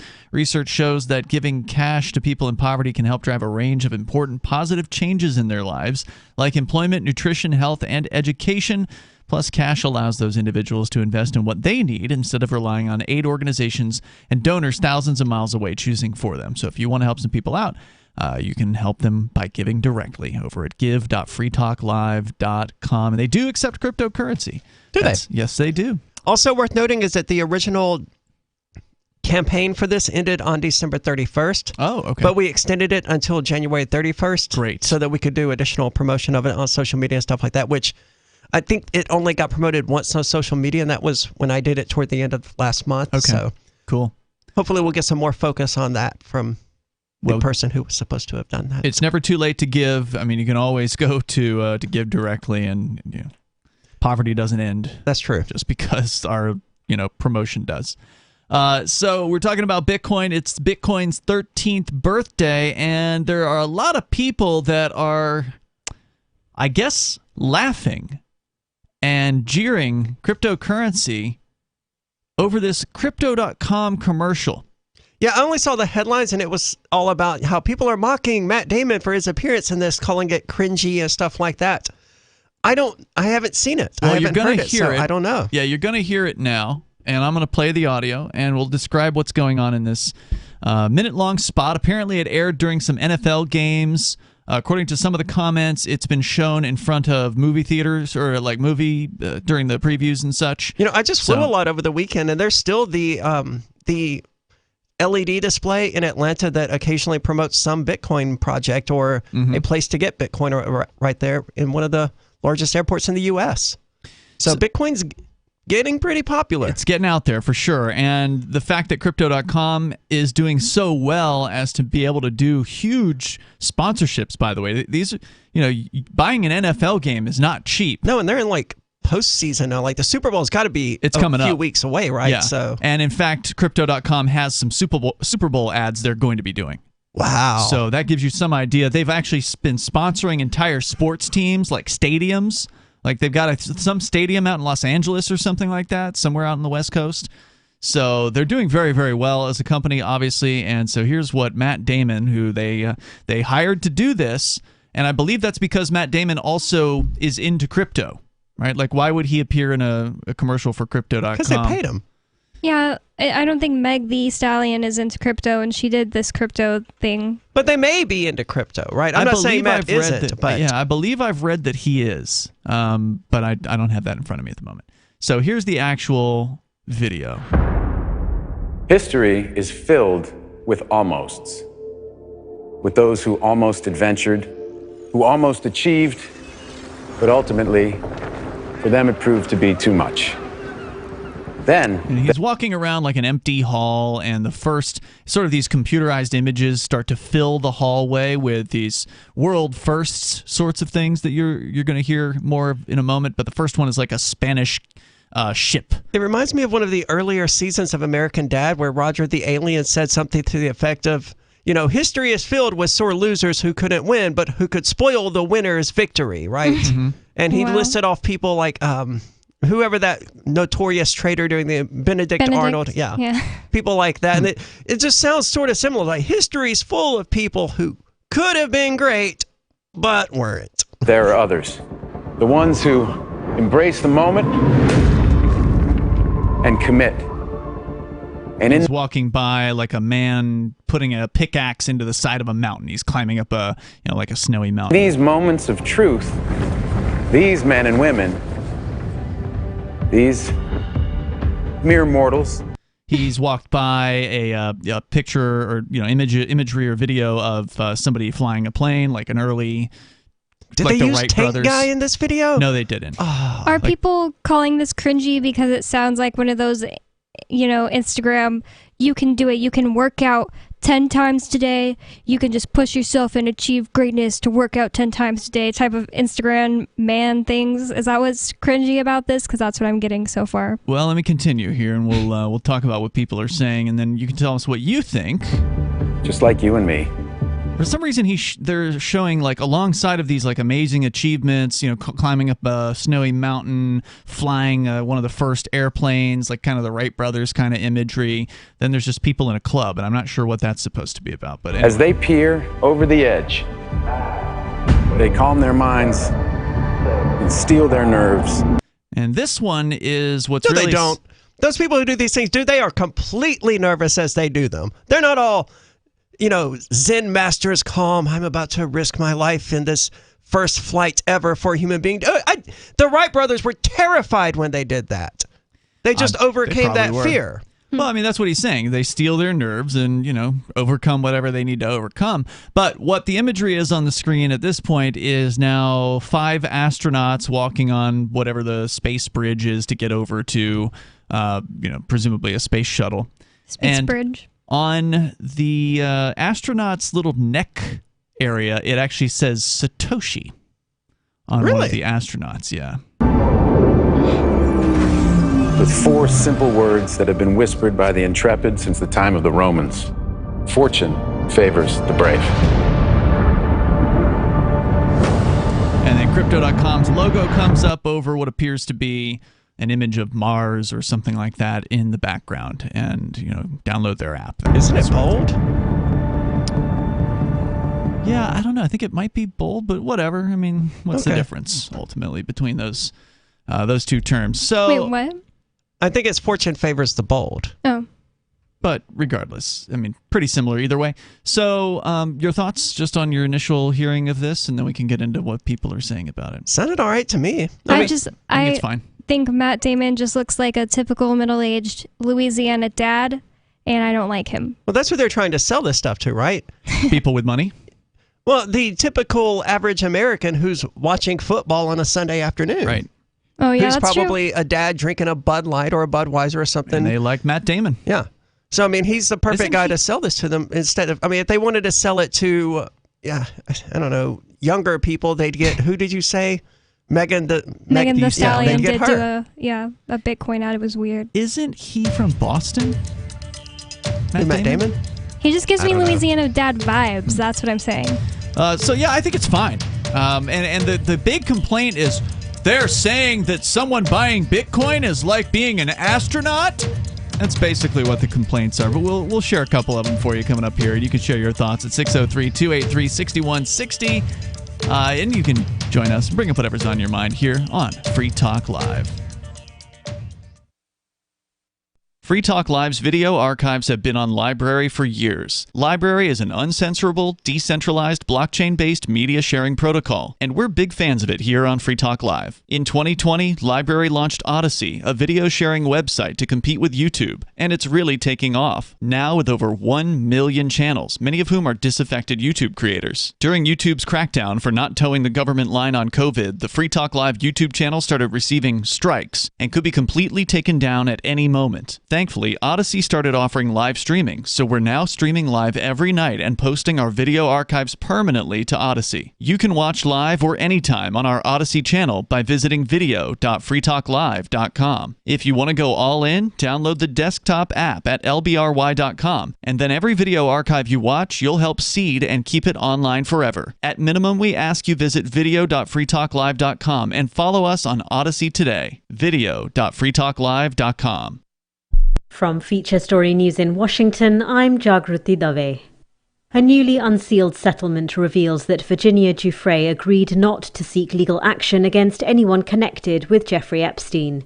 Giuffre is currently suing Prince Andrew, who she accuses of sexual assault at several of Epstein's properties. William Denzelo reports from New York. The 2009 settlement reached between Virginia Giuffre and Jeffrey Epstein ordered the late financier to pay her $500,000. But the settlement also stipulates that she can't seek legal action against other potential defendants connected to Epstein. Giuffre claims she was sex trafficked by Jeffrey Epstein and Ghislaine Maxwell and was forced to have sex with Prince Andrew when she was 17 years old. Giuffre is currently suing the royal in a civil case. Prince Andrew has vehemently denied the allegations, and his legal team argue that the settlement means that he's exempt from legal action. A hearing on whether to dismiss the case is scheduled for Tuesday afternoon in New York. Children in the United States aged 12 to 15 are now one step closer to a Pfizer booster shot. The Food and Drug Administration expanded eligibility for the jab on Monday as students return to the classroom amid a surge in new infections. Tony Waterman has more from Austin, Texas. With new COVID-19 infections sitting at a pandemic high, the FDA on Monday signed off on a third jab of the Pfizer-BioNTech vaccine for children as young as 12. It also authorized booster shots for kids aged 5 to 11 with immune deficiencies. Officials are determined to keep schools open as the Omicron variant sweeps across the country. Studies have shown that a booster shot significantly increases protection from the highly contagious strain. The CDC's Vaccine Advisory Committee is expected to meet later this week, where it could endorse the FDA's recommendation. The United States, China, Russia, France and the UK have all signed a joint statement agreeing to work together to avoid a potential nuclear war and limit the further spread of nuclear weapons. These nations are the 5 nuclear weapon states named in the 1968 Treaty on the Non-Proliferation of Nuclear Weapons. The 5 world powers are also the 5 permanent members of the UN Security Council. It's a rare sign of unity between countries who've been at odds over a range of issues from trade to security and have also had their fair share of diplomatic spats. In the statement released by the White House, they affirmed that a nuclear war cannot be won and must never be fought.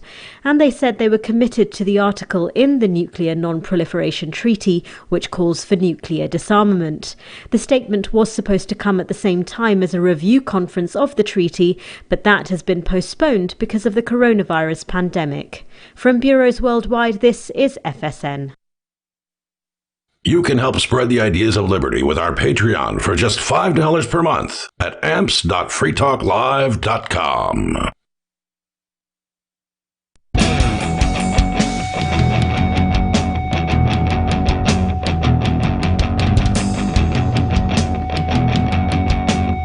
This is Free Talk Live. You can bring up whatever you want. The number is 603-283-6160. It's Bitcoin's 13th birthday. And you know what that means? That means that Bitcoin has barely been around for a decade. And it's a teenager now. Yeah, and as far as the history of money is concerned, 13 years is not a long time. It is still How many zeros new. has the Venezuelan knocked off from their dollar. In the last 13 years? Yeah. I'm suddenly very curious. I think it's probably at least 12. 11 that I can think of, and I guess and we'll have to probably look and more. See. Yeah, or I mean, just any 13-year period. What is the most devaluation of a currency that we've seen? Because as I understand it, Bitcoin is down, but it's not down like any government currency is. Oh yeah, Bitcoin's only down if you compare it to its all-time high, which it reached briefly. I don't know, a month or so ago, a month and a half, something like that. Let's see here. When did the Bolivar Fuerte come out? That was March of 2007. So in the last 13 years, so I'm going to go up to 2020-ish, I get. The Venezuelan Bolivar in the last 13 years has cut 11 zeros off of its currency. Yeah, so in the grand scheme of things, Bitcoin's doing pretty good. I mean, we are comparing it to one of the worst currencies out there, but still compare it to the USD, which is down substantially, where in the last 13 years, Bitcoin is up, even if we don't start it when it was worth nothing, if we start it just when it was $1 per Bitcoin. Well, that's what I was going to say. Let's go back and see when was Bitcoin worth $1, because I remember on that day, I think we talked about it on Free Talk Live. Like, this is a pretty big day. The fact that this thing that was worth nothing when it originally came out, it was just a computer program. To give you an idea of how useless and worthless the USD is, even Dogecoin, the joke meme coin, almost reached $1.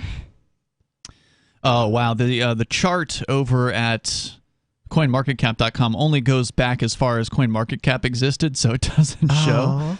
The earliest one at CoinMarketCap. CoinGecko. That I think they've been around even less time, so I'd have to just go. I think CoinMarketCap is the longest running one. Somebody's got it somewhere. I'm sure there's a chart of all-time Bitcoin price history somewhere. I just don't have it pulled up at the moment. But suffice it to say, it was before 2013. When it was $1 or less, because at 2013 it was like $100. So let's just say it was somewhere around 2011, 2012 when it was $1. That's probably about right. Let's call it a decade ago that it reached $1. And now it's $45,000, $46,000, $47,000 per. So quite a change. I think at the end of 2020, we went over the best investments of the decade. Yeah. And Bitcoin was the best investment. Hands down, by far. Yeah, there was no contest. I think number 2 was like Tesla or something, and it didn't even come close. When I said that one time on the internet, one of my friends said, that can't be possible. What about, the United States buying Alaska? That didn't happen in the last decade. Sorry, not in the last 10 years. I said of all time. How much money has the U.S. government really made off of Alaska? I've tried to find any information. It didn't seem to be like very cut and dry to find out, so I could argue with him. I was just like, whatever, man.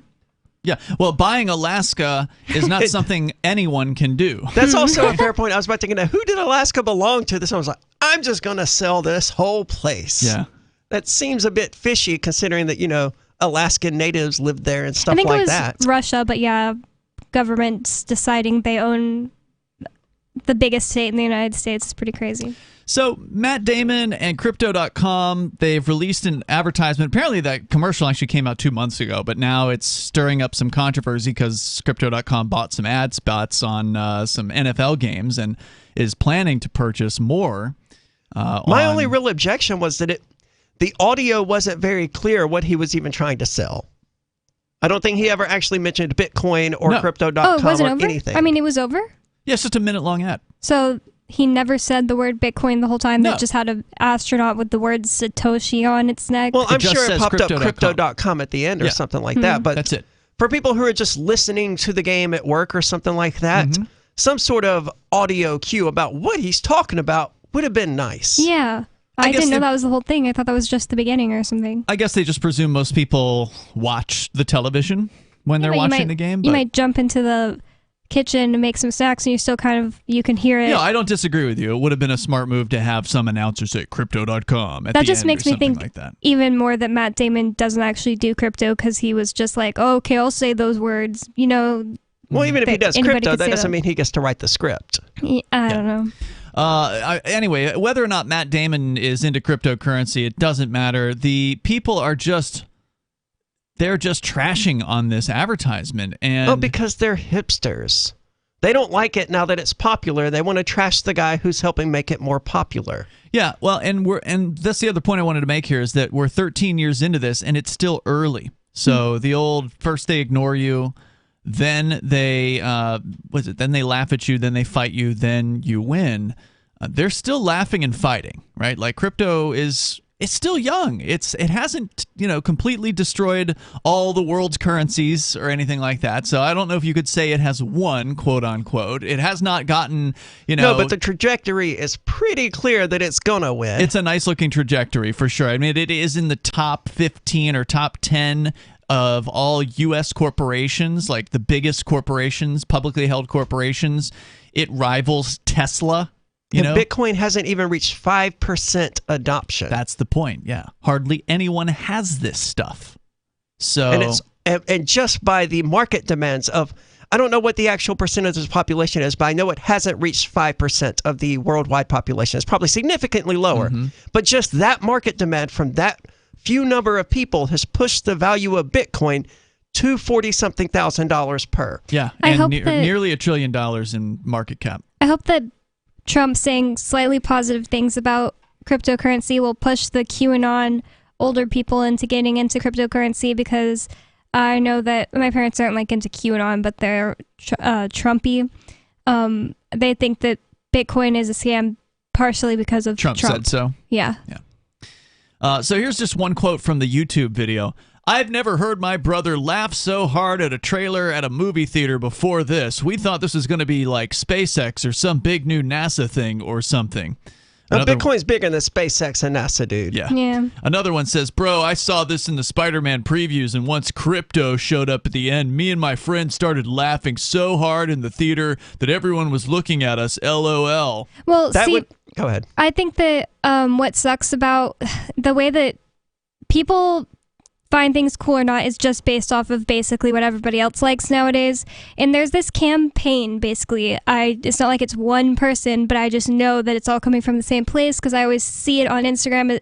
There's this idea being pushed, obviously pushed, that is crypto is just a thing for nerdy guys, and it's basically a pyramid scheme. I got so annoyed one day because this girl that I went to high school with posted this thing. She views all of my stories, and I post about crypto all the time. And she posted this meme that was like, crypto is like the Avon for young nerdy men. And I wasn't literally mad. I was just like, that's so stupid. Like, that's such a... I don't even disagree with the statement, right? Well, no, because MLMs are just like stupid. They're actually not, But the more people we get into Bitcoin, I mean, the better off we are, right? By definition. But I mean, it's still getting value for the person, even the person who bought last is still getting something that's not $1. So I don't think it's the same as like just being the last person to buy a tulip bulb and having no one to sell it to. Yeah, it's not this, and I want to get into this because this whole thing leads into a story that I've had for a couple of days now, which is Bitcoin, well, the story is Bitcoin is worse than a Ponzi scheme. So we'll actually get into the claims that it is a Ponzi scheme. In fact, one of the critics of this advertisement, cited by Indy100.com, says there isn't enough yuck in the world to describe Matt Damon advertising a Ponzi scheme. That's what I was going to weigh in on, is that no one who has cryptocurrency is going to laugh when they're watching the Spider-Man trailers and cryptocurrency is promoted. They're going to be tremendously satisfied to see that. These are a bunch of haters who are like, oh, I'm too cool for cryptocurrency. Right. Those nerds play their D&D and they have their World of Warcraft money. Okay, enjoy obsolescence. These idiots are going to be working for one of those nerds someday. Yep. We basically overheard a conversation like this at a restaurant once. We'll continue. 603-283-6160 if you want to talk about that. Bonnie, we can do that coming up on Free Talk Live. Join liberty-minded voluntarists, anarchists, and libertarians from June 27th through July 3rd for the 6th annual Fork Fest at Rogers Campground in the beautiful White Mountains of New Hampshire. Fork Fest is a fork of the Porcupine Freedom Festival, which sold out for the first time in 2021. Fork Fest takes place the week after Pork Fest, but Fork Fest is decentralized, which means that there's no ticket cost and no one is in charge. All you have to do to join the fun is reserve your camping site, RV site, or motel room with Rogers Campground for June 27th through July 3rd. There's no better place to celebrate Independence Day than around other freedom-loving activists in the Shire. You can find out more at the unofficial website, forkfest.party. You can also connect with other attendees on the ForkFest Telegram and Matrix chat rooms, as well as the ForkFest forum. You can find links to those at forkfest.party. We hope to see you there. forkfest.party. The new 4th edition of Healing Our World, The Compassion of Libertarianism, will take your understanding of liberty to a deeper level and has over 1,300 updated references, new cartoons, and a foreword by Dr. Ron Paul. With discounts for multiple book purchases, the 4th edition of Healing Our World is a great gift for the liberals, pragmatists, environmentalists, and Christians in your life who think libertarianism is cold-hearted. Get yours today at healing.freetalklive.com and use promo code FTL for a $5 discount. What if you want to hear the latest episode of Free Talk Live, but all you have is your phone, you forgot to download our archive, and you have no data connection? You can call our Listen line at 641-793-0191. That's a long-distance number, so you may incur charges. If not, listen as long as you want. 641-793-0191. The Free Talk Live Listen line, 641-793-0191. The Shire Free Church offers a sanctuary to those seeking an escape from state churches. The Shire Free Church is an interfaith, diverse group of people that may not share identical theological beliefs. As a member in or minister of the Shire Free Church, you are a sovereign individual and may be the faith of your choice. We don't claim to have all of the answers. We are open to all peaceful people. We want to learn from each other. What unifies the Shire Free Church and its diverse members is peace, love, and liberty. There are many paths to God, one for every individual. The Shire Free Church does not define a specific path beyond those parameters that must be your foundation. Peace as your way, love as your guide, and liberty as your light. Learn more at church.shiresociety.com. That's church.shiresociety.com. Tired of cancel culture? Sick of mega tech corporations holding an axe over your head? Join the LRN.FM Matrix chat server. It's self-hosted, so no one else can tell us what to do or say. Don't like the existing channels? You can make your own. You can even connect into some of our channels from other Matrix servers. It's federated. For the full LRN.FM Matrix experience, though, you should join our server via the step-by-step instructions at chat.lrn.fm. chat.lrn.fm. Are you tired of your taxes funding endless occupations around the world? Antiwar.com is run by people who understand that wars abroad become wars at home, wars on our freedoms. Antiwar.com is dedicated to bringing you the latest in news, views, interviews, and reviews from the top movers and shakers in the anti-occupation movement. Antiwar.com has it all, from thorough foreign policy analysis to interviews with whistleblowers who used to run the military-industrial complex. Anti-war, pro-free market. That's antiwar.com. Yep, we still do email. Drop your email address in the entry box at freetalklive.com, and you'll be kept in the loop with Free Talk Live.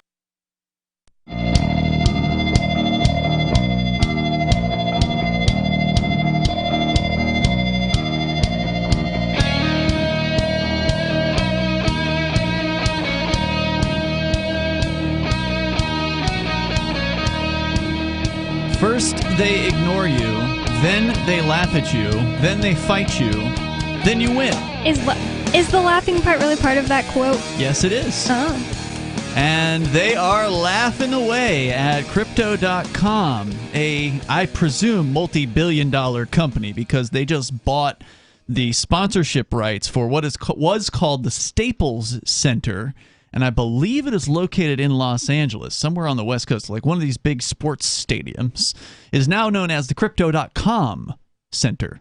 Good for them. And so they've got a lot of money to throw around because they've been doing something right, and they've been offering cryptocurrency services. And they're not a sponsor. I would love for them to be a sponsor of this show.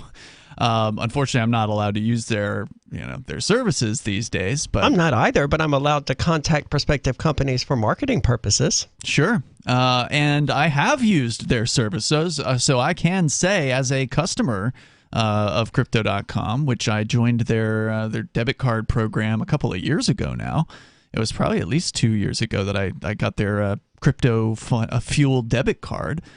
it's been a great little tool that you can send your cryptocurrency over to and turn it into dollars and put it on a debit card and then go and buy stuff with it. It actually makes crypto a little bit more useful than it was before. It's got built into it like an exchange feature where if you've got Bitcoin and you want Bitcoin Cash, you can just tell it to make that swap within the app. And so as far as a custodial solution goes, it's a fine one, because obviously you can't have a non-custodial debit card, right? Like there has to be somebody somewhere has to have the funds in their possession in order for you to actually have a debit card. So of course it has to be custodial, meaning that a company has control of your funds in that case.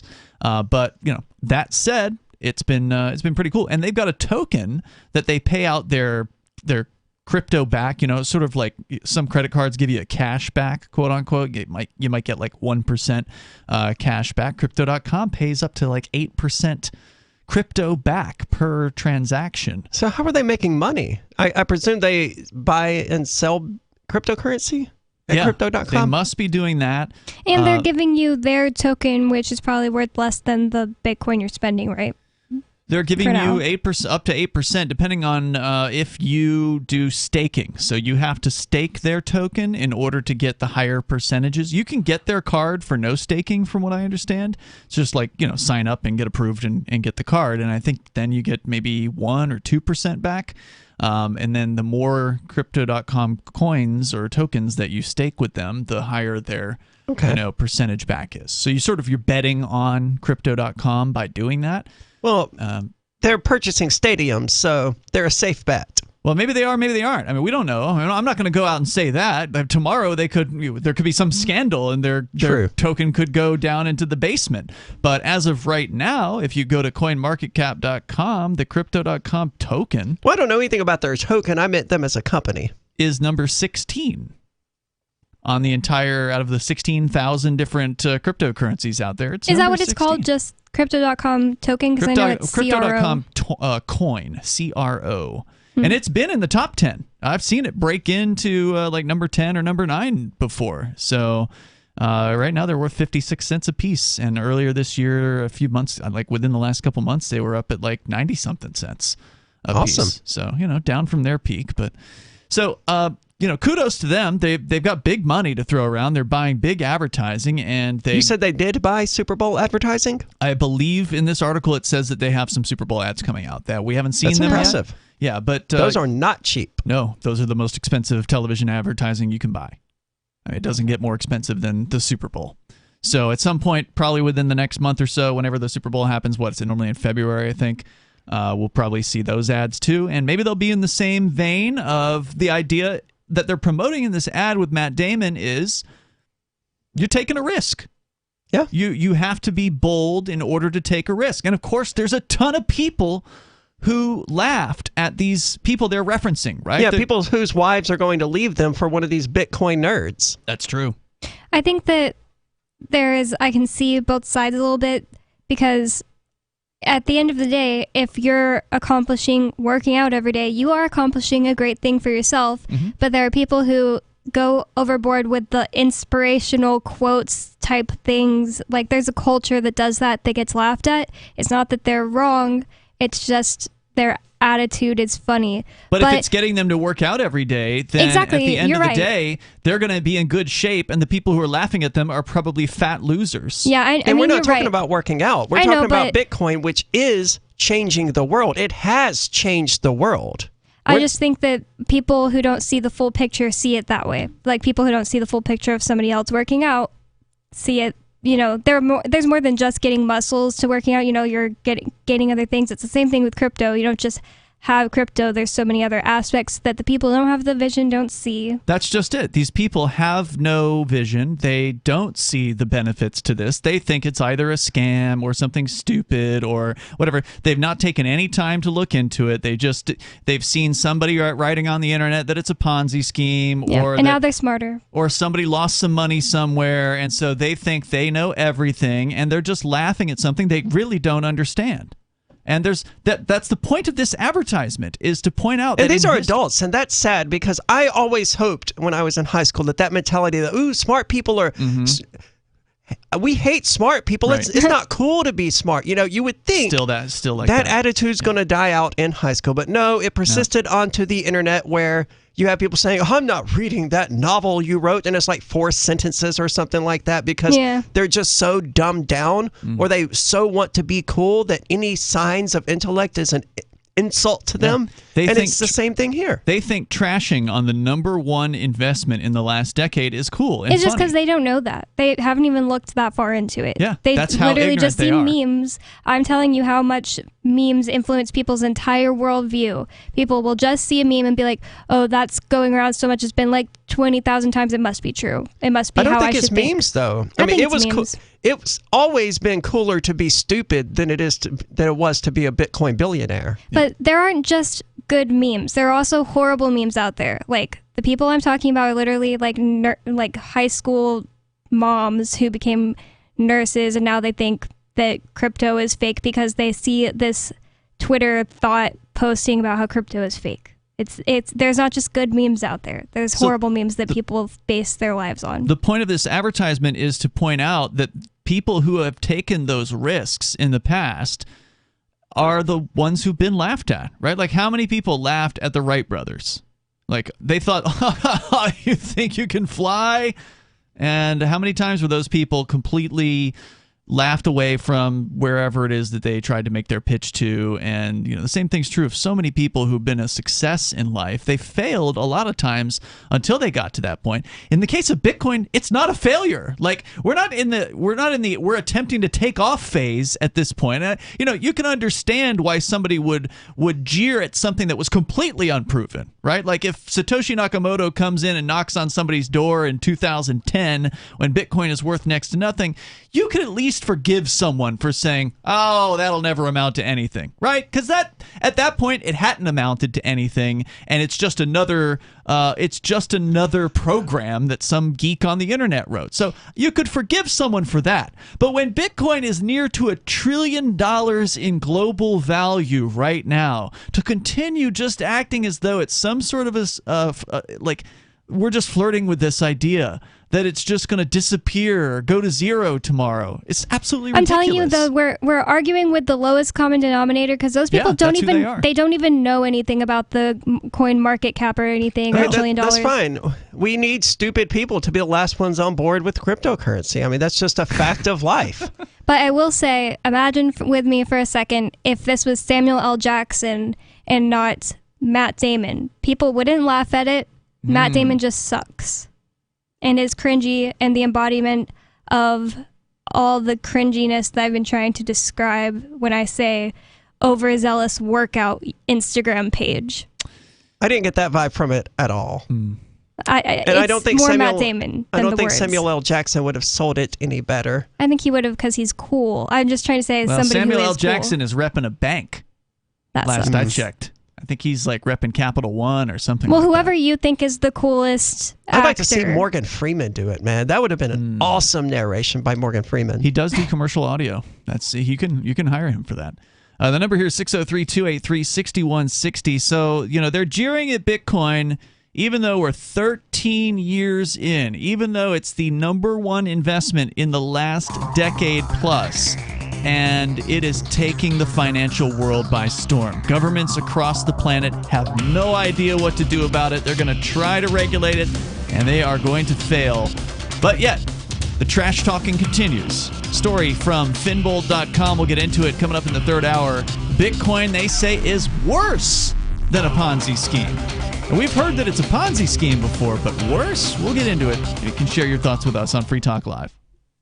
If you want to know the latest about Free Talk Live before we go on the air, all you need to decide is how you want it delivered. It's your choice. Visit news.freetalklive.com to receive our usually weekly news updates by email. Plus, we have a Twitter account at twitter.freetalklive.com, and you can follow us on the decentralized Mastodon platform at toot.freetalklive.com. So please follow us at toot.freetalklive.com and sign up for our emails at news.freetalklive.com.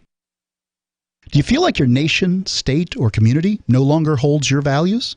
Have you dreamt of a place where people agree that liberty is important and are free to pursue their projects so long as they respect the property of others? There are many people just like you that are discovering freeprivatecities.com. Their social media links are at the upper right of the page at freeprivatecities.com. All skill levels will be needed when the first of the Free Private Cities opens. It's sooner than you think. Stop arguing and build. freeprivatecities.com.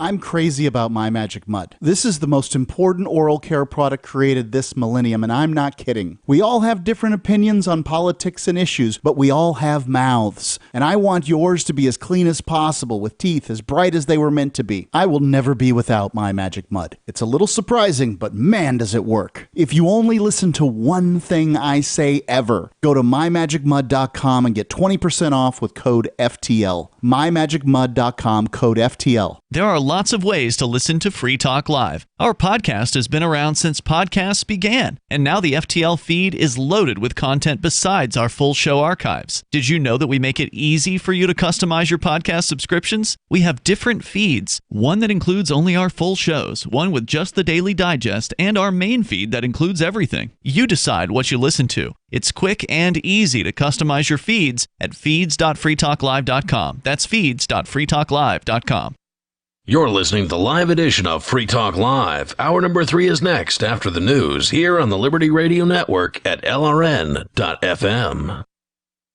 From Feature Story News in Washington, I'm Jagruti Dave. A newly unsealed settlement reveals that Virginia Giuffre agreed not to seek legal action against anyone connected with Jeffrey Epstein. Giuffre is currently suing Prince Andrew, who she accuses of sexual assault at several of Epstein's properties. William Denzelo reports from New York. The 2009 settlement reached between Virginia Giuffre and Jeffrey Epstein ordered the late financier to pay her $500,000. But the settlement also stipulates that she can't seek legal action against other potential defendants connected to Epstein. Giuffre claims she was sex trafficked by Jeffrey Epstein and Ghislaine Maxwell and was forced to have sex with Prince Andrew when she was 17 years old. Giuffre is currently suing the royal in a civil case. Prince Andrew has vehemently denied the allegations, and his legal team argue that the settlement means that he's exempt from legal action. A hearing on whether to dismiss the case is scheduled for Tuesday afternoon in New York. Children in the United States aged 12 to 15 are now one step closer to a Pfizer booster shot. The Food and Drug Administration expanded eligibility for the jab on Monday as students returned to the classroom amid a surge in new infections. Tony Waterman has more from Austin, Texas. With new COVID-19 infections sitting at a pandemic high, the FDA on Monday signed off on a third jab of the Pfizer-BioNTech vaccine for children as young as 12. It also authorized booster shots for kids aged 5 to 11 with immune deficiencies. Officials are determined to keep schools open as the Omicron variant sweeps across the country. Studies have shown that a booster shot significantly increases protection from the highly contagious strain. The CDC's Vaccine Advisory Committee is expected to meet later this week, where it could endorse the FDA's recommendation. The United States, China, Russia, France and the UK have all signed a joint statement agreeing to work together to avoid a potential nuclear war and limit the further spread of nuclear weapons. These nations are the 5 nuclear weapon states named in the 1968 Treaty on the Non-Proliferation of Nuclear Weapons. The 5 world powers are also the 5 permanent members of the UN Security Council. It's a rare sign of unity between countries who've been at odds over a range of issues from trade to security and have also had their fair share of diplomatic spats. In the statement released by the White House, they affirmed that a nuclear war cannot be won and must never be fought. And they said they were committed to the article in the Nuclear Non-Proliferation Treaty which calls for nuclear disarmament. The statement was supposed to come at the same time as a review conference of the treaty, but that has been postponed because of the coronavirus pandemic. From bureaus worldwide, this is FSN. With FSN Spotlight, I'm Simon Marks, and for this first Spotlight of the year, we're putting the focus on the Beijing Winter Olympics. They are just a month away now, and it is now apparent that only a handful of countries are going to join the Biden administration's diplomatic boycott. Britain, Australia and Canada, like the US, will have no government officials observing the Games, but the EU, worried about blowback from China, has yet to announce an agreed position. And in the US, the Biden administration is accused by its opponents of not going far enough. Bob McMahon is an analyst with the New York-based Council on Foreign Relations. The people who criticize the move on other grounds say it's basically half measures. Okay, you don't send an official delegation, but so what? The athletes are still there. China still gets to host the games that will take place with full participation and so forth. But the fact of announcing this, the fact of calling attention to China's record on human rights does register with China. China does not like to be called out in this way. They vehemently defend their record and they vehemently defend their right to carry out their internal affairs as they see fit, whether it's repressing people as they see fit, all sorts of measures that China takes that are seen as outside of international norms. You will see a consistent Chinese approach to mitigate against what they call interventions in internal affairs. The games get underway with opening ceremonies on February the 4th. Anxieties about COVID-19 perhaps causing more immediate concern in Beijing than the US-led boycott. With FSN Spotlight, I'm Simon Marks. The main headlines again. A newly unsealed settlement reveals that Virginia Giuffre agreed not to seek legal action against anyone connected with Jeffrey Epstein. Children in the United States, aged 12 to 15, are now one step closer to a Pfizer booster shot.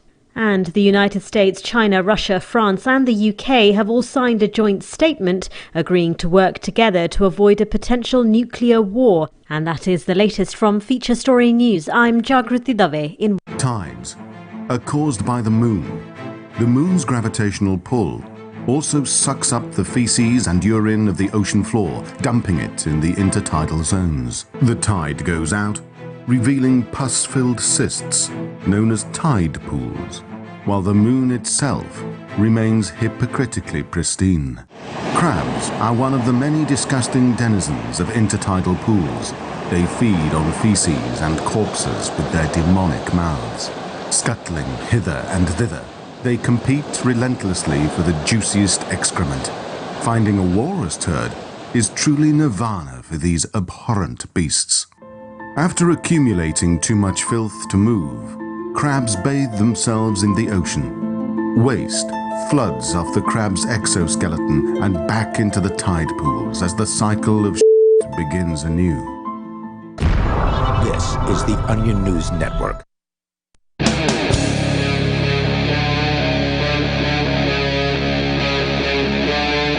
Free Talk Live. This is Free Talk Live, and you can bring up whatever you want. The number is 603-283-6160. That's 603-283-6160.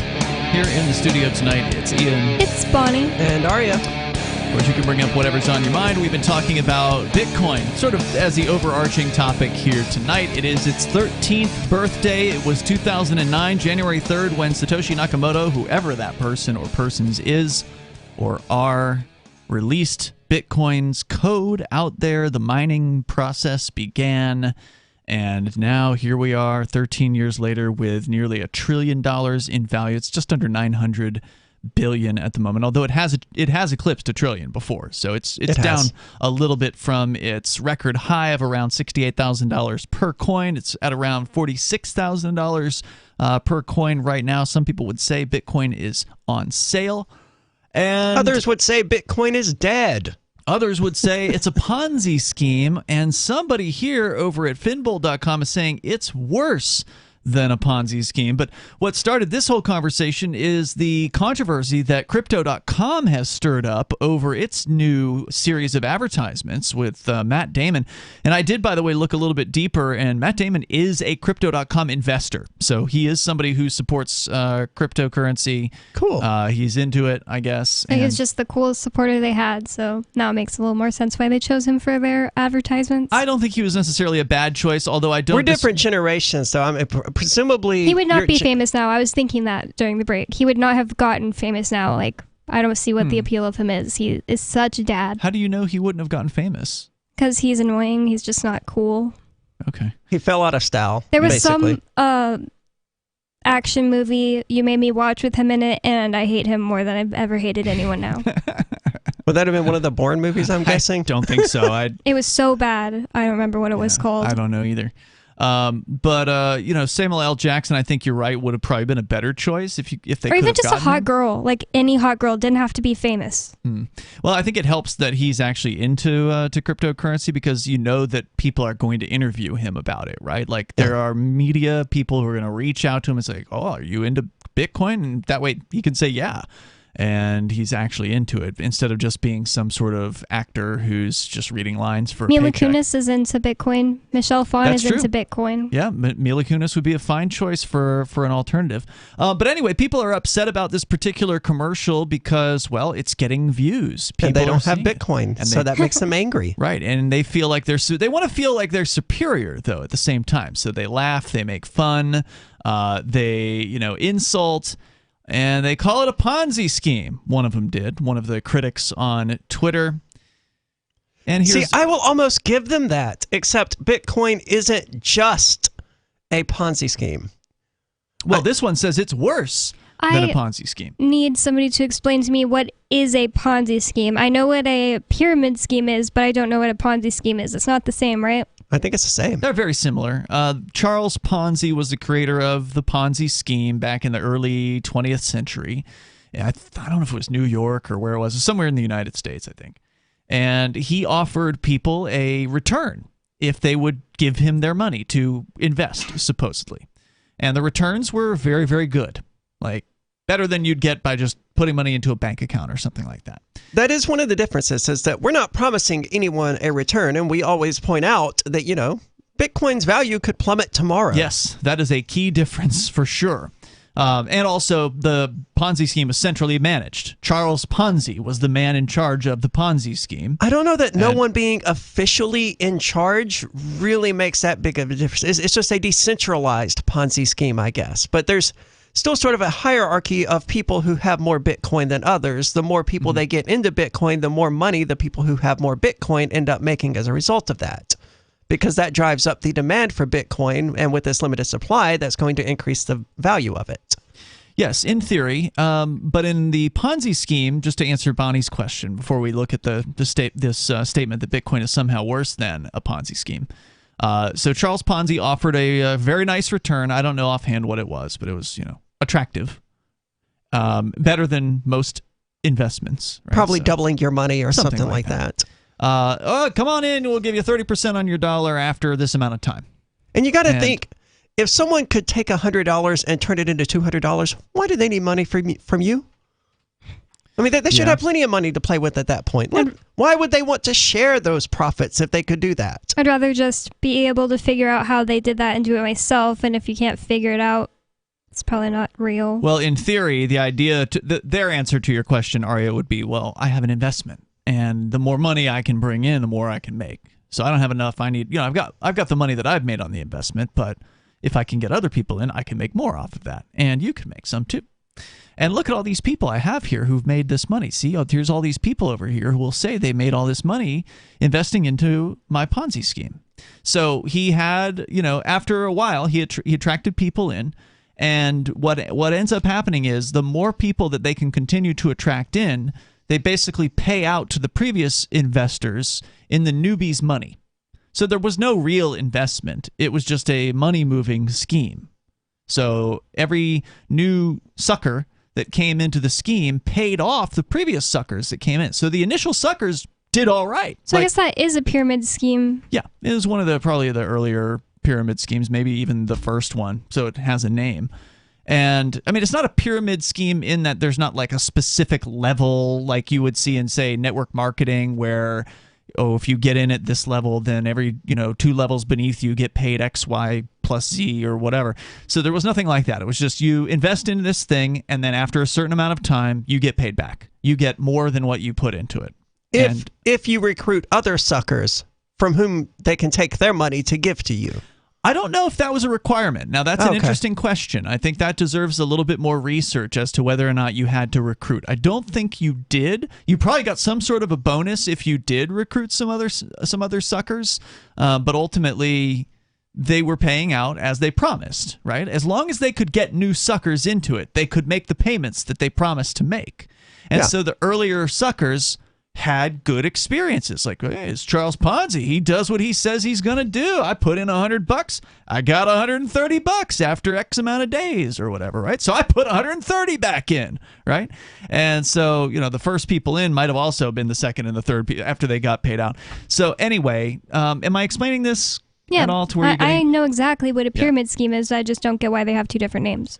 It's very different from Bitcoin in that we're not doing that. We're not taking money from people and then giving it out to earlier investors or anything like that, because there's no one to do that with Bitcoin. So in that sense, yes, it's obviously not a Ponzi scheme. Well, another thing is, if you give your money to Charles Ponzi, you don't have a thing that is like Bitcoin. That's how the MLMs get away with basically having pyramid schemes in a way, because they skirt around the definition of a pyramid scheme by having a product. If they didn't have any product, then they would be illegal. That's true.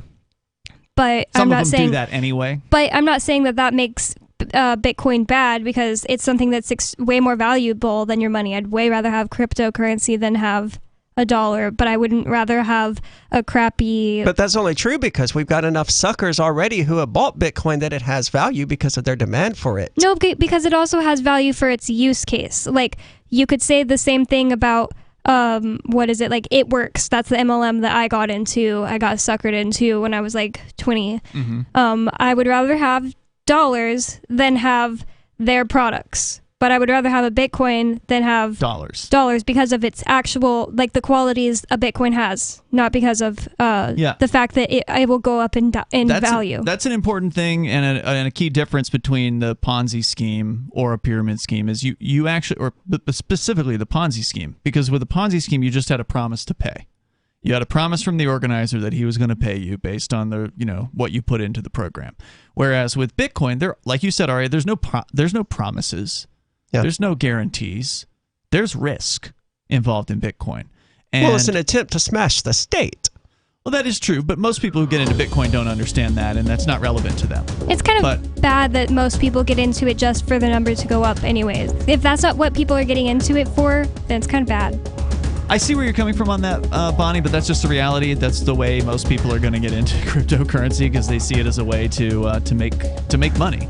The number is 603-283-6160, but there are no guarantees. And you're right. If it weren't useful, then it wouldn't be going up in value. More coming up. There are basically two types of advertising: direct response and branding. Radio's great for direct response with its low cost to listener ratio, but audio can't be beat for branding, which is a longer term endeavor. You want to be the first thing that someone thinks of when they think about your product or service. If you have a local business that you want kept top of mind in your community, call the station. If you need national reach, Free Talk Live's got around 200 radio stations, millions of monthly listening sessions, can suit all budgets, and if we don't think we're right for you, we'll tell you. Email me, mark@freetalklive.com. When a lunar observatory detects a radio broadcast originating from Proxima Centauri, the nations of Earth discover their first contact with an alien race may also be their last. With the Proximans facing an extinction-level disaster, Earth must choose between sending a ship on a multi-year journey or allowing nature to take its course. Saving Proxima, a hard science fiction thriller by Travis S. Taylor and Les Johnson, from BaneBooks.com. Looking for a great real estate investment? Consider New Hampshire, which is ground zero for the Liberty Movement. Your first call should be to Mark Worden from Porcupine Real Estate. He's more than just a real estate agent. He's your New Hampshire concierge. Where are the best places to live? Do you want farm, city, the burbs, or forest? Do you want a duplex or multifamily building so that renters pay your mortgage? There are homes in all price ranges in New Hampshire, and Mark can help with financing too. Invest in liberty and property. Mark Worden can help. PorcupineRealEstate.com. Are you tired of governments murdering people around the world? Stop using their money. There is an alternative. Bitcoin is a stateless, free market, non-political currency. Bitcoin cannot be inflated or controlled by any government. By using their money, you are helping the state. Stop doing it! You have an incredible alternative available now. Learn it, use it, spread it. Get started with Bitcoin at bitcoin.com. That's bitcoin.com. Why did you move to the Shire? I moved here to the Shire because there's other people around who take liberty just as seriously as I do. I moved to the Shire because I saw videos of people challenging authority and thought that I could get support myself. It called to me, like, do this right now. I wanted to be around people like me who got it. And once I got here, I knew there was nowhere else that I wanted to be. I've always wanted to change the world. So I moved to the Shire to join people who were actually working towards doing the same thing. The people here are awesome, loving, and positive. It was for the adventure and for the feeling of something important is happening here. And I just wanted to come to sort of be part of that. Visit ShireSociety.com to read and sign the Shire Society Declaration and learn the reasons why, if you love liberty, you should immigrate to the Shire. Plus, connect with others via the forum at ShireSociety.com. That's ShireSociety.com. What if you want to hear the latest episode of Free Talk Live, but all you have is your phone, you forgot to download our archive, and you have no data connection? You can call our Listen line at 641-793-0191. That's a long-distance number, so you may incur charges. If not, listen as long as you want. 641-793-0191. The Free Talk Live Listen line, 641-793-0191.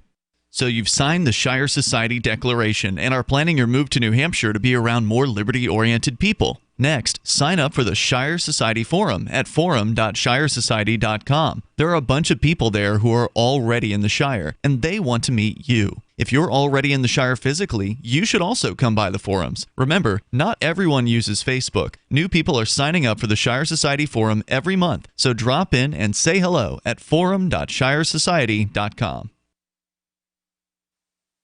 Got Telegram? You can follow our channel there and discuss show prep with other listeners at telegram.freetalklive.com.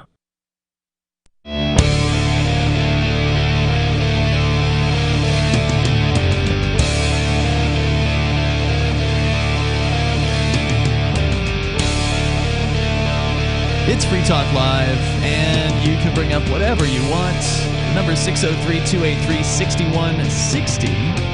That's 603-283-6160. What is a Ponzi scheme, and is Bitcoin worse? That is according to Robert Macaulay, he's a teacher, he's a professor at Oxford University. He says it's worse. So we're going to get into what he has to claim here in just a moment on the 13th birthday of Bitcoin. So happy birthday, Bitcoin, as we continue here. And of course, you're also welcome to bring up anything that you want. Oh, and speaking of coins, there are many other alternatives out there. Intercoin is one of them. And Intercoin has been having us explain to you that they can help any business or organization launch their own currency or raise money using a token. And now Intercoin has launched their investor token worldwide, and you can get it on a centralized exchange, xmarkets.com, exmarkets.com. You can sign up with just an email address and keep your privacy intact. And then you can deposit dozens of different cryptocurrencies, including Bitcoin, trade those for Tether, and use the Tether to buy ITR, which is the Intercoin Investor Token. You can learn more about the Intercoin vision at intercoin.org. You can buy or sell ITR on xmarkets.com, exmarkets.com. You just might be advancing the cause of liberty around the world. And so let's jump into the claim, shall we? We've just sort of generally been talking about what a Ponzi scheme is. It's kind of like a pyramid scheme, but it's not exactly like a pyramid scheme in that there are, as I understand the Ponzi scheme, there aren't specified levels. There wasn't a recruiting requirement. You didn't get paid a commission, at least as I understand it. I'm by no means a scholar on Ponzi schemes. So pyramid schemes are sort of a more, I would say, modern version of a Ponzi scheme. They put a little more thought into it. They've been refining it for decades, basically. But Robert Macaulay, the associate member of the Faculty of History at the University of Oxford. See, this is why he hates Bitcoin. This is why he hates Bitcoin and free markets and cryptocurrency and all of that, because he's a commie. Yeah, well, because he's a professor of history. Mm-hmm. They threaten him. And society, by and large, the market has no need for someone whose specialty is history. No one needs that crap.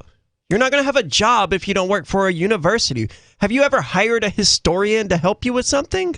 There would still be museums and stuff like that, but the vast majority of these economics and history professors, They'd be out of work. They just wouldn't exist. They exist to uphold the state. Only the people who were the very best at being history teachers would get the jobs that were actually necessary, like maybe somebody in a museum or something like that. History Channel or something. Yeah, History make Channel. a TV show. But the average just probably nowadays get jobs at colleges.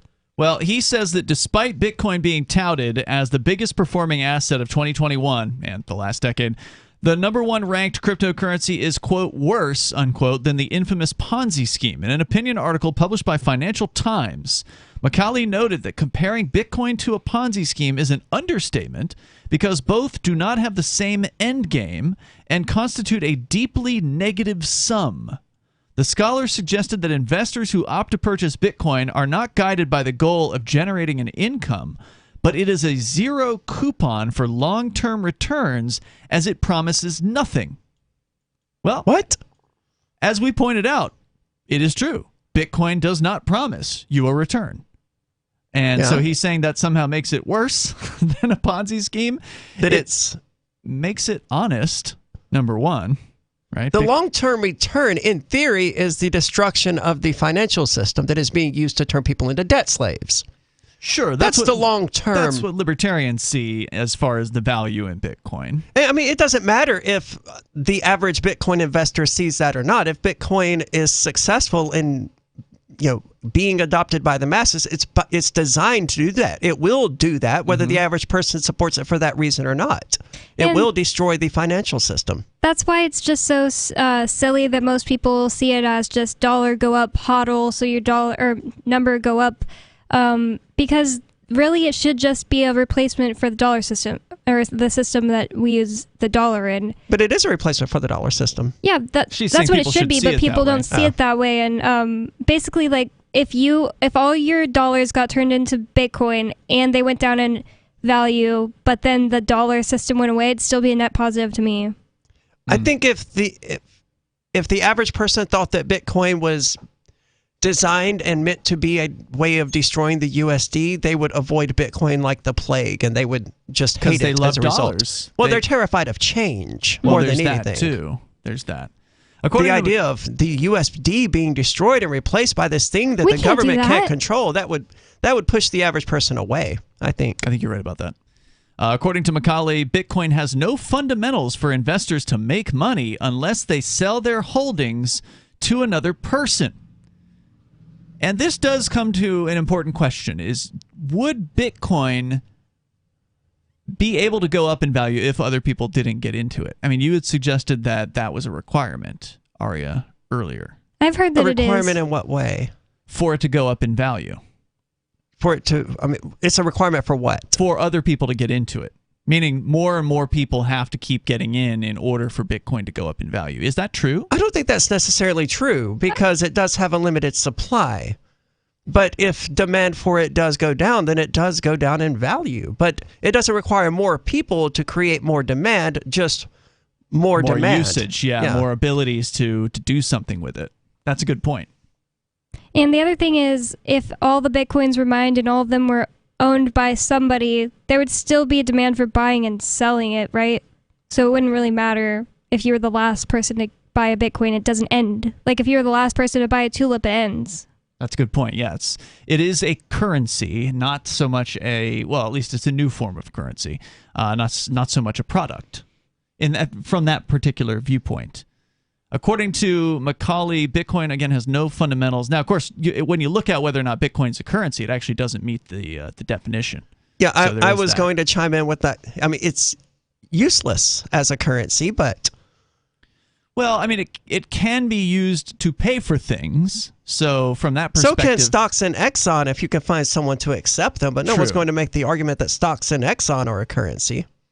Yeah, that's true, and I don't have the definition of a currency in front of me, but generally you want fungibility in your currency, and each Bitcoin is identifiable, so it's not fungible. You also want to be able to split the thing up fairly easily. Bitcoin you can do that with, so it does meet that.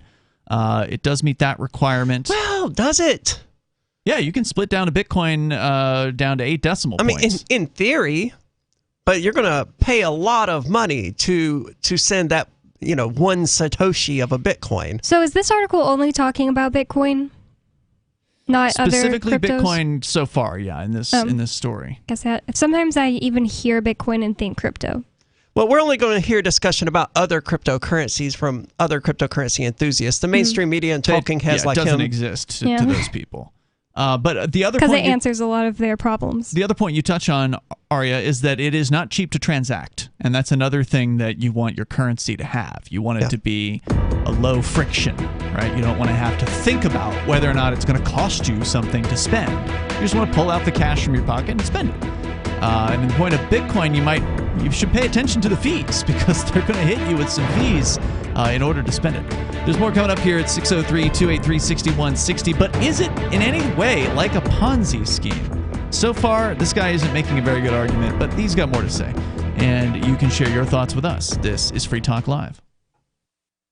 If you want to bring more liberty into your community, there's something you should see. Intercoin, the movement you might want to join. If you like Bitcoin, break through. It's true. It's truly something new. If you'd like to see real prosperity, start your own currency, boost the economy. Intercoin, the movement you might want to join. If you like Bitcoin, its impact's hard to overstate, results you can appreciate. If you're tired of relying on the state, want to make your own community great, homelessness and hunger to eliminate, let the wealth accumulate. Don't wait for the growth rate to accelerate. Go to intercoin.org and get the coins for yourself.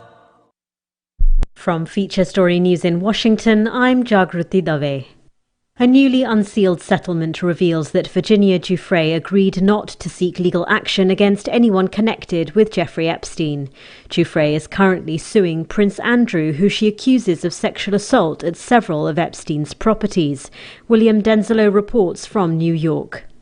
The 2009 settlement reached between Virginia Giuffre and Jeffrey Epstein ordered the late financier to pay her $500,000. But the settlement also stipulates that she can't seek legal action against other potential defendants connected to Epstein. Giuffre claims she was sex trafficked by Jeffrey Epstein and Ghislaine Maxwell and was forced to have sex with Prince Andrew when she was 17 years old. Giuffre is currently suing the royal in a civil case. Prince Andrew has vehemently denied the allegations, and his legal team argue that the settlement means that he's exempt from legal action. A hearing on whether to dismiss the case is scheduled for Tuesday afternoon in New York.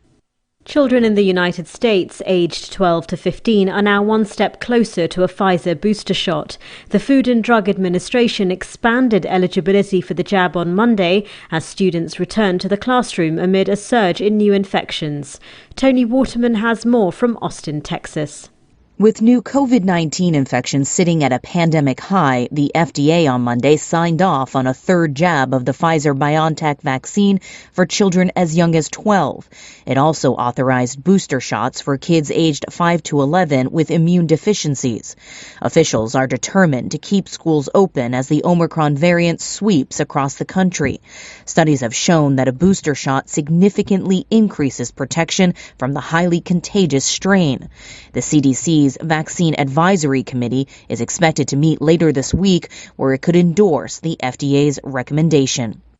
The United States, China, Russia, France and the UK have all signed a joint statement agreeing to work together to avoid a potential nuclear war and limit the further spread of nuclear weapons. These nations are the 5 nuclear weapon states named in the 1968 Treaty on the Non-Proliferation of Nuclear Weapons. The 5 world powers are also the 5 permanent members of the UN Security Council. It's a rare sign of unity between countries who've been at odds over a range of issues from trade to security and have also had their fair share of diplomatic spats. In the statement released by the White House, they affirmed that a nuclear war cannot be won and must never be fought. And they said they were committed to the article in the Nuclear Non-Proliferation Treaty which calls for nuclear disarmament. The statement was supposed to come at the same time as a review conference of the treaty, but that has been postponed because of the coronavirus pandemic. From bureaus worldwide, this is FSN. Our Matrix server is about as free as internet chat can be. Join the existing rooms or create your own at chat.freetalklive.com.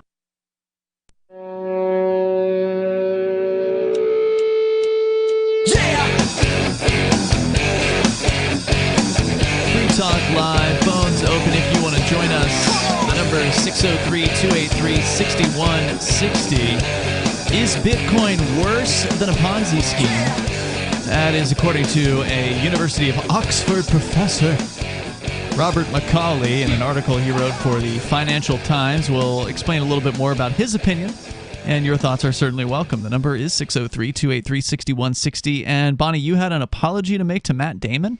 Yes, I'd like to publicly apologize to Matt Damon because I mixed him up with Mark Wahlberg, so all of my opinions about how lame he was were solely based on Mark Wahlberg, so I apologize, Matt Damon.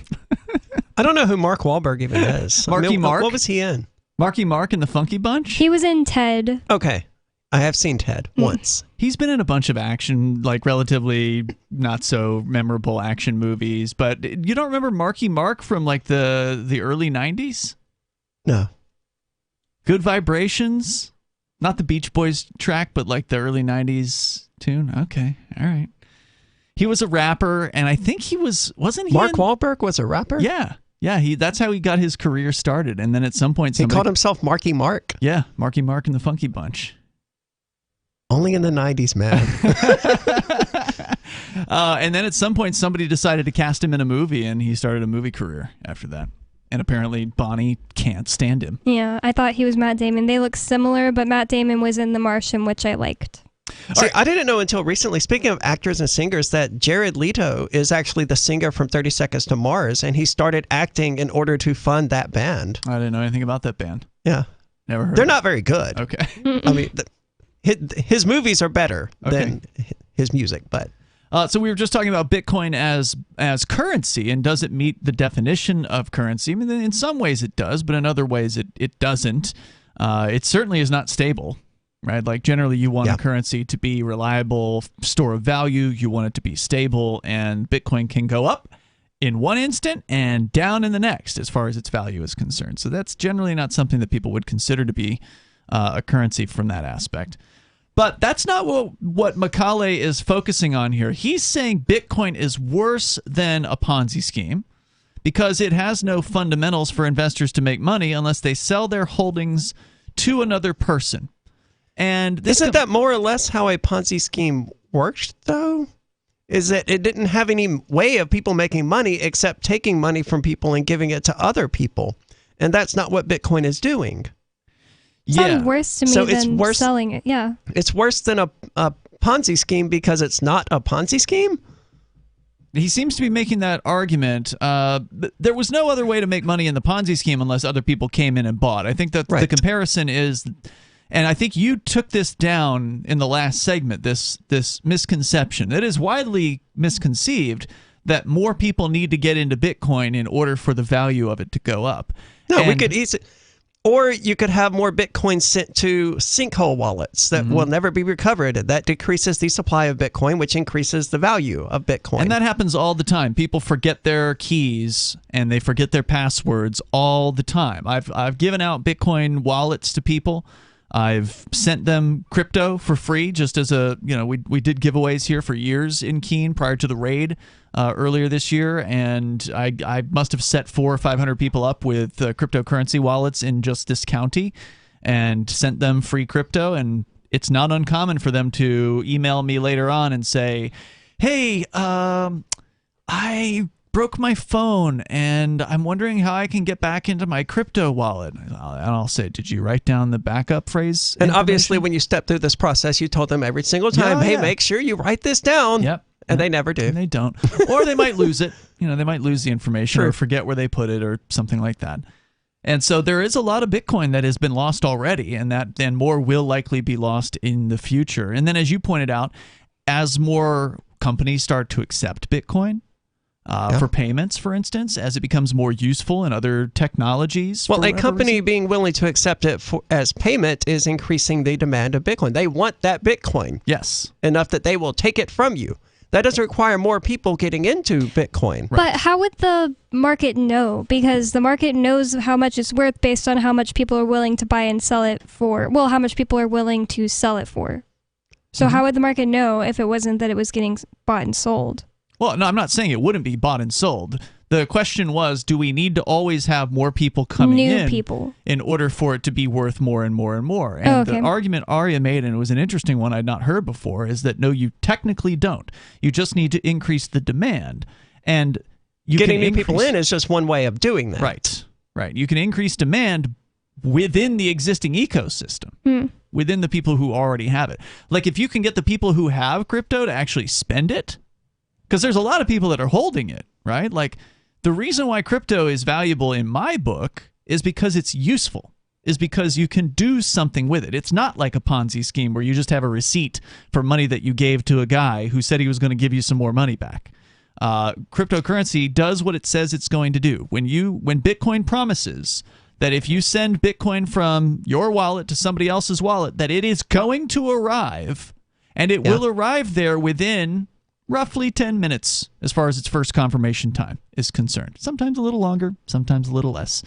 But it's going to be there. And there's no one who can stand in the way of it. There's no banker who can say, whoa! The IRS came in here and said, we can't let you do that. Or we need to know where you got these funds. Right. And why you're sending them to this person. And who is this person, by the way? Yeah, and they won't say, oh, I'm sorry, you missed the wiring cutoff time for today, and so it's going to be Monday morning before that wire goes out. All these stupid banker... And you sit there going, but I just paid you for a same-day wire transfer. Right. Well, sorry, that meant tomorrow. None of those things happen with Bitcoin. Bitcoin does what it says it's going to do. And another hole, I think, in his theory that Bitcoin is worse than a Ponzi scheme is that he's only focusing on Bitcoin, even though Bitcoin can easily be traded within other cryptos. The other crypto could go up in price, and all you did was buy Bitcoin with the dollar, as far as dollars are concerned. Stablecoins, he says, may somehow trigger Bitcoin's collapse. And this one I've never heard before, so I'm very interested to see what he means. In the long run, stablecoins are destined to fail because most of them, any of the ones that are tied to fiat currencies at least, are destined to fail. As those fiat currencies go down in value, you mean? But how could they make Bitcoin fail? That doesn't make sense. He cited the crash of stablecoins pegged on the dollar as a critical weak point for Bitcoin. What does that, what does that have to do with Bitcoin? I'm starting to think he thinks Bitcoin is crypto. He opines that the collapse of stablecoins with a significant market size could easily disrupt the entire crypto ecosystem. Quote, these unregulated money market funds that have been sold as dollar stand-ins with safe assets that match their outstanding liabilities. Given the lack of regulation and disclosure, it's not hard to imagine a big stablecoin breaking the buck, he said.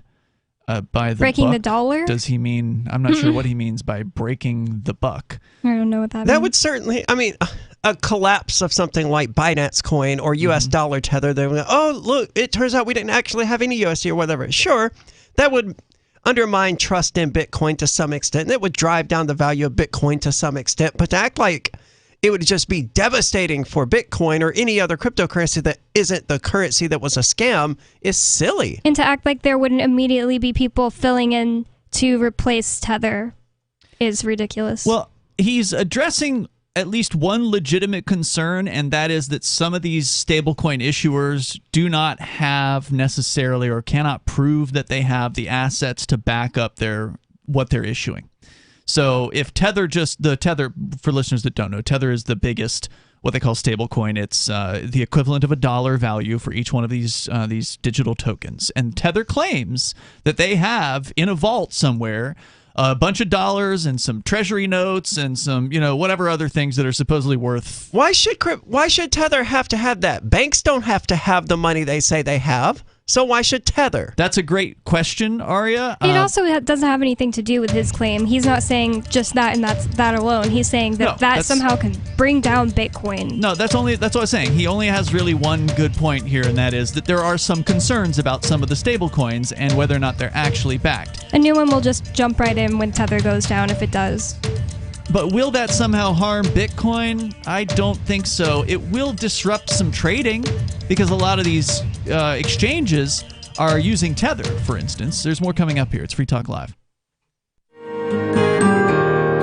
So the protection of life, liberty, and property is what the Free State Project is all about. But it's an effort to move 20,000 people who understand. It's about demonstrating to the entire country that, yeah, we can have a free market, a truly free market. Making it just a freer, great place to live. It's the world's largest voluntarist libertarian community, and it's only getting bigger. That's amazing, to be able to move to a place where other people passionately believe in being free and independent. What the Free State Project is managing to do, though, is to put their money where their mouth is. It's physically getting up across the country and saying, let's go someplace and let's demonstrate the power of these ideas. There's a lot of kind of philosophy that surrounds liberty. There's a lot of thinking about it and talking about it. But here in New Hampshire, people are doing it. 101 Reasons Liberty Lives in New Hampshire, a documentary by Free State Project Early Movers. Watch it free at 101reasonsfilm.com. 101reasonsfilm.com. The new 4th edition of Healing Our World, The Compassion of Libertarianism, will take your understanding of liberty to a deeper level and has over 1,300 updated references, new cartoons, and a foreword by Dr. Ron Paul. With discounts for multiple book purchases, the 4th edition of Healing Our World is a great gift for the liberals, pragmatists, environmentalists, and Christians in your life who think libertarianism is cold-hearted. Get yours today at healing.freetalklive.com and use promo code FTL for a $5 discount. Tired of cancel culture? Sick of mega tech corporations holding an axe over your head? Join the LRN.FM Matrix chat server. It's self-hosted, so no one else can tell us what to do or say. Don't like the existing channels? You can make your own. You can even connect into some of our channels from other Matrix servers. It's federated. For the full LRN.FM Matrix experience, though, you should join our server via the step-by-step instructions at chat.lrn.fm. Chat.lrn.fm. When you're coping with bad news and the news media come calling, and they will, don't clam up. As notorious political figures find out the hard way, the cover-up can be worse than the crime. So get out in front of unfavorable news about your company, your group, or organization, or yourself. The sooner you confront a negative story, the sooner it will be over. Responding as quickly to negative stories as you do to positive ones enhances your credibility. Hiding embarrassing information or lying will do more damage than damage control. Never stonewall. Tell your side of the story, use specifics, and detail what corrective action has already been taken. Respond in kind. If the issue is emotional, don't sound like a cold, unemotional Mr. Spock. For more tips on critical communication skills for the way things are now, hit survivalspeech.com. I'm Holland Cook. If you want to know the latest about Free Talk Live before we go on the air, all you need to decide is how you want it delivered. It's your choice. Visit news.freetalklive.com to receive our usually weekly news updates by email. Plus, we have a Twitter account at twitter.freetalklive.com, and you can follow us on the decentralized Mastodon platform at toot.freetalklive.com. So please follow us at toot.freetalklive.com and sign up for our emails at news.freetalklive.com. Should you be able to earn an honest living free from senseless government interference? The Institute for Justice thinks so. That's why we've spent years defending hard-working men and women from pointless government regulations. Nationwide, IJ has created opportunity by reducing government power, but there is still more work to be done. Visit our website today at ij.org. Let IJ take care of the government so you can take care of your business. You can stick it to the man and big tech. Join our FTL social mastodon at social.freetalklive.com.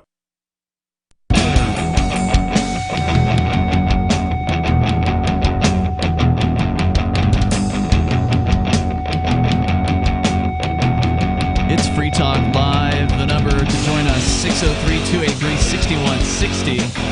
That's 603-283-6160. I actually pulled up the full article by this scholar who is attacking Bitcoin, saying it's worse than a Ponzi scheme. He actually does do a quick rundown of the original Charles Ponzi scheme. He says that in 1920, Ponzi promised 50% on a 45-day investment. So that was what the original deal was with Ponzi. And he did manage to pay I've definitely heard worse pitches. I mean, more insane levels of investment. Like just recently, like a week ago while I was here doing the show, someone messaged me, hey, if you invest $1,000, I'll turn it into $2,000. Okay. No, this is obviously a scam. Why are you messaging me this crap? Because it works. Yeah. You know, they just set it out enough times per day. If they message 1,000 people, maybe one of them will do it. And if they're living in, some crappy country somewhere where the rent is, $100 a month, if they can scam one person out of $1,000, then they've paid their rent for almost an entire year at that point. So I would totally be a scammer if I lived in a third world country. Would you really? Yeah. Oh, that's sad. I would hope that you'd get some honest work. But it'd be too hard because of the government, so it wouldn't be my fault. It'd have to be a scammer. Well, you can't blame them for it, I guess, because there are so many suckers out there that'll fall for some of the most ridiculous scams out there. The number 603-283-6160 is the number here. But we're reading just basically a summary of his article from finbold.com. Robert McCauley saying that Bitcoin is worse than a Ponzi scheme. He says that stablecoins are somehow going to crash Bitcoin when he predicts the failure of stablecoins happens.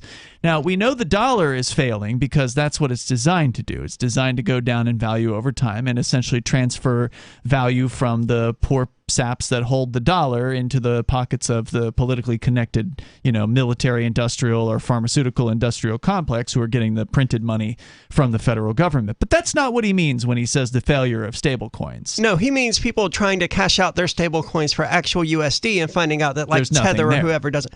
But, my issue with this, and I alluded to it during the last segment, is that the U.S. government, which presumably would be the one saying, yes, Tether actually has all of this, they allow the banking system within the United States to not have the amount of USD they're supposed to have. This is what This is what the movie It's a Wonderful Life, that Christmas movie, is all about. We've already seen runs on banks. They haven't happened in quite a while, but they can and do happen. They happen in other countries. And they've happened in the United States because banks don't actually have the amount of money they're supposed to have. And this is totally okay to the U.S. government. And this happening never collapsed the USD or these other unrelated currencies, right? Well, there's a lot of talk about regulation of stable coins now. But banks aren't regulated. Well, yes, they are. Well, they're not required to ensure they actually have the amount of USD they're supposed to have. Well, that's why I'm saying people should be really concerned with the regulation of stable coins, because that will actually might make them more like banks. They may actually, by being willing to be regulated by the state, be given the protection to allow them to start acting in a fractional reserve manner. Because they are talking. I know you're not wrong, but man, I hope not. Whenever you start reading the articles about the potential regulation for stablecoins, and there's a lot of talk about, will the U.S. government regulate stablecoin issuers as though they are banks? And to me, that sounds like they want to give them a chance to join the club. Now, I know there's currently no fractional reserve requirement in the United States, though. That's right. But that would mean that Tether wouldn't have to have any USD. Now, I know the banks don't want that because they don't want to let the crypto people into the club. So it's going to be a fight. There's no, for sure direction on how this is going to go. But they're definitely talking about regulating the stablecoins. See, I trust Tether now more that they're not regulated by the government. Mm-hmm. I was going to say I have an unrelated to Tether argument against this article that I thought of. One thing that is worse about a Ponzi scheme than crypto is there isn't some fallible man in control of all the money. There's like an actual algorithm that won't just, oops, I actually just lost the money, or, Or he dies or something like that. With most crypto. I guess there are cryptos that end up being actual scams. But oh, yeah, there are. But your point is still good because Bitcoin, while it was created by presumably a person. He set an algorithm in place. He doesn't just sit there and go, okay, now I give you this and I give you that. It's not being administered by that person. We don't even know where that person is, if they are even still alive at this point. And the code is, of course, visible. The code is open source. Yeah, I don't know if algorithm is the right word. It's a program, and that's what an algorithm is. But anyway, it's open source, so anyone who wants to can look at it. Anyone who's got the programming chops can audit the code and make sure it does what it says it's going to do, which is why Bitcoin cannot be taken down. It can't be hacked because it's transparent. There's no secret backdoor to Bitcoin. There's no way for someone to exploit the system. if they could, they would have by now. So anyway, back to the story here. He said Bitcoin's cash flow is similar to penny stocks pump and dump schemes that he builds on the Ponzi scheme. The scholar insinuated the investors acquire Bitcoin, which he terms as worthless, and it taps into the desire for making profits. Well, it's definitely true that a lot of people get into Bitcoin in the hope that they're going to be able to sell it for more. I don't think that talking about pump and dump schemes, which are these penny stock things that people do, like with GameStop and AMC theaters and stuff like that, where they convince more people to buy in and they sell when it's a high point, and people who don't sell lose money. I don't think it's fair to compare that to Bitcoin. No, not at all. Because there isn't any sort of orchestrated... there's no Reddit thread dedicated to driving up the value of Bitcoin. Pump and dump schemes do happen in cryptocurrencies. And they're always with smaller penny stocks, basically. And when they crash, they stay down. They don't, like crypto can crash and then come way back. You mean Bitcoin? Bitcoin can crash and then come back and then do even better than it did before. Yeah, and Bitcoin, when it quote-unquote crashes, it doesn't go from $68,000 to $1. It goes from $68,000 to $55,000 and then comes back to $57,000. There's plenty of people out there who bought it when it was at $68,000 and now it's crashed to $45,000. So they bought $1,000 worth and now that $1,000 is what is that, like $700? I'm not saying it doesn't hurt. So they're panicking and they're selling and they're like, oh, Bitcoin's a scam. I lost $300 in it. No doubt about it. I'm not saying it doesn't hurt to watch that happen. But it is silly to sell at that point. You should just hold through it. That's absolutely good advice. You should just hold on to it. But the point I'm making is when it does go down, it's not going down to near zero. It's going down to, 20% down, 10% down. I mean, it's very unusual that you'll see a 50% down on Bitcoin these days. It's just too resilient. There's so much demand in the marketplace. Whenever it goes down, there's a bunch of people who want to, quote unquote, buy the dip, and they snatch it up. And if you were born with your parents always gave you crypto and you never had $1 in your life, then you use that to buy some dollars, it would only go down. The dollars would go down. That's a guarantee, for sure. So he points out he believes Bitcoin will have an ongoing cycle of pumping and dumping with fear of missing out as a catalyst. Consequently, he thinks the cycle will lead Bitcoin to have a different ending, unlike the Ponzi scheme. Well, Ponzi went to prison. He's probably right. There will always be people out there who sell at the high points of Bitcoin and buy at the low points of Bitcoin. There will always be these people out there. But whether or not that constitutes a pump and dump scheme or anything, it's not. Pump and dumps are orchestrated, and Bitcoin is too big to orchestrate. You can't, like you said, you could go put a Reddit thread out there and all right, guys, let's buy Bitcoin, let's pump it up, and it's not going to make a dent. No, people are already out there doing that. Yeah. It says, hey, guys, go out there and buy Bitcoin. We spent the last 3 hours saying that, and it's not going to make a difference in the value of Bitcoin. The whole point of the pump and dump is to coordinate people on a relatively unknown crypto to drive the price up of that thing and then sell at the top of whatever the price drive up was. Or a stock. Yeah. It doesn't necessarily have to be a crypto. He says Bitcoin is a resource-intensive asset that differs from the Ponzi scheme. He notes that Bitcoin's power consumption is a concern. They got to bring that one up every single time. Oh, my God. Well, how is that different than the dollar? It wouldn't be a concern if we had nuclear energy, but no, people keep getting in the way of that as well. Well, it's not even a concern. There are plenty of stories that have addressed the power consumption of Bitcoin, and the reality is it's a fraction of what the banks consume. I like the one that shows Bitcoin mining, and it's like a bunch of windmills, and then USD mining, and it's a bunch of warships selling off to war. Because, that's how they mine USD. That's what backs the USD. It's violence. Yep. So anyway, that's what this guy's all about, is trying to convince people that this is somehow a scheme and a scam. And you know what? If that's what you believe, then stick with the dollar, or at the very least, get some gold or silver. At least then you're still protected in sort of the classic method from manipulation of the dollar. But gold's been pathetic over the last year. Sadly, I wish gold had doubled or tripled or something like that. It doesn't seem to be keeping pace with inflation, for sure. It doesn't seem to be, and that's because they can manipulate the supply to some extent. But we're out of time for tonight. You'll see you tomorrow online. In the meantime, you can join us over at freetalklive.com. And once again, Bitcoin's 13th birthday, so happy birthday, Bitcoin. We'll see you tomorrow.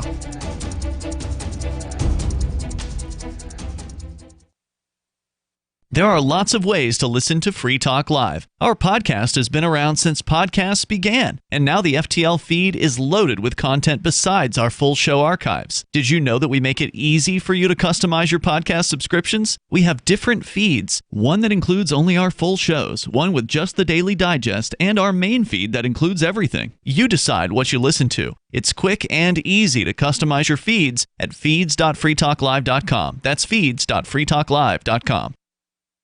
Do you feel like your nation, state, or community no longer holds your values? Have you dreamt of a place where people agree that liberty is important and are free to pursue their projects so long as they respect the property of others? There are many people just like you that are discovering freeprivatecities.com. Their social media links are at the upper right of the page at freeprivatecities.com. All skill levels will be needed when the first of the Free Private Cities opens. It's sooner than you think. Stop arguing and build. freeprivatecities.com. Is oral health important to you? If you don't like your own teeth, fresh breath, or kissing people, then by all means stop listening. Several years ago, I met Jessica Armand, founder and CEO of My Magic Mud, and I became passionate about the product that she created and never want to live without it. It's clinically proven to whiten teeth, but I find it does much more. They want you to love My Magic Mud as much as I do, so they're giving you a money-back guarantee plus 20% off. Go to mymagicmud.com and use coupon code FTL20 at checkout. mymagicmud.com, FTL20. What if you want to hear the latest episode of Free Talk Live, but all you have is your phone, you forgot to download our archive, and you have no data connection? You can call our Listen line at 641-793-0191. That's a long-distance number, so you may incur charges. If not, listen as long as you want. 641-793-0191. The Free Talk Live Listen line, 641-793-0191. This is the Liberty Radio Network, broadcasting the latest liberty-oriented audio content 24 hours a day at LRN.FM. From Feature Story News in Washington, I'm Jagruti Dave. A newly unsealed settlement reveals that Virginia Giuffre agreed not to seek legal action against anyone connected with Jeffrey Epstein. Giuffre is currently suing Prince Andrew, who she accuses of sexual assault at several of Epstein's properties. William Denzelo reports from New York. The 2009 settlement reached between Virginia Giuffre and Jeffrey Epstein ordered the late financier to pay her $500,000. But the settlement also stipulates that she can't seek legal action against other potential defendants connected to Epstein. Giuffre claims she was sex trafficked by Jeffrey Epstein and Ghislaine Maxwell and was forced to have sex with Prince Andrew when she was 17 years old. Giuffre is currently suing the royal in a civil case. Prince Andrew has vehemently denied the allegations, and his legal team argue that the settlement means that he's exempt from legal action. A hearing on whether to dismiss the case is scheduled for Tuesday afternoon in New York. Children in the United States aged 12 to 15 are now one step closer to a Pfizer booster shot. The Food and Drug Administration expanded eligibility for the jab on Monday as students return to the classroom amid a surge in new infections. Tony Waterman has more from Austin, Texas. With new COVID-19 infections sitting at a pandemic high, the FDA on Monday signed off on a third jab of the Pfizer-BioNTech vaccine for children as young as 12. It also authorized booster shots for kids aged 5 to 11 with immune deficiencies. Officials are determined to keep schools open as the Omicron variant sweeps across the country. Studies have shown that a booster shot significantly increases protection from the highly contagious strain.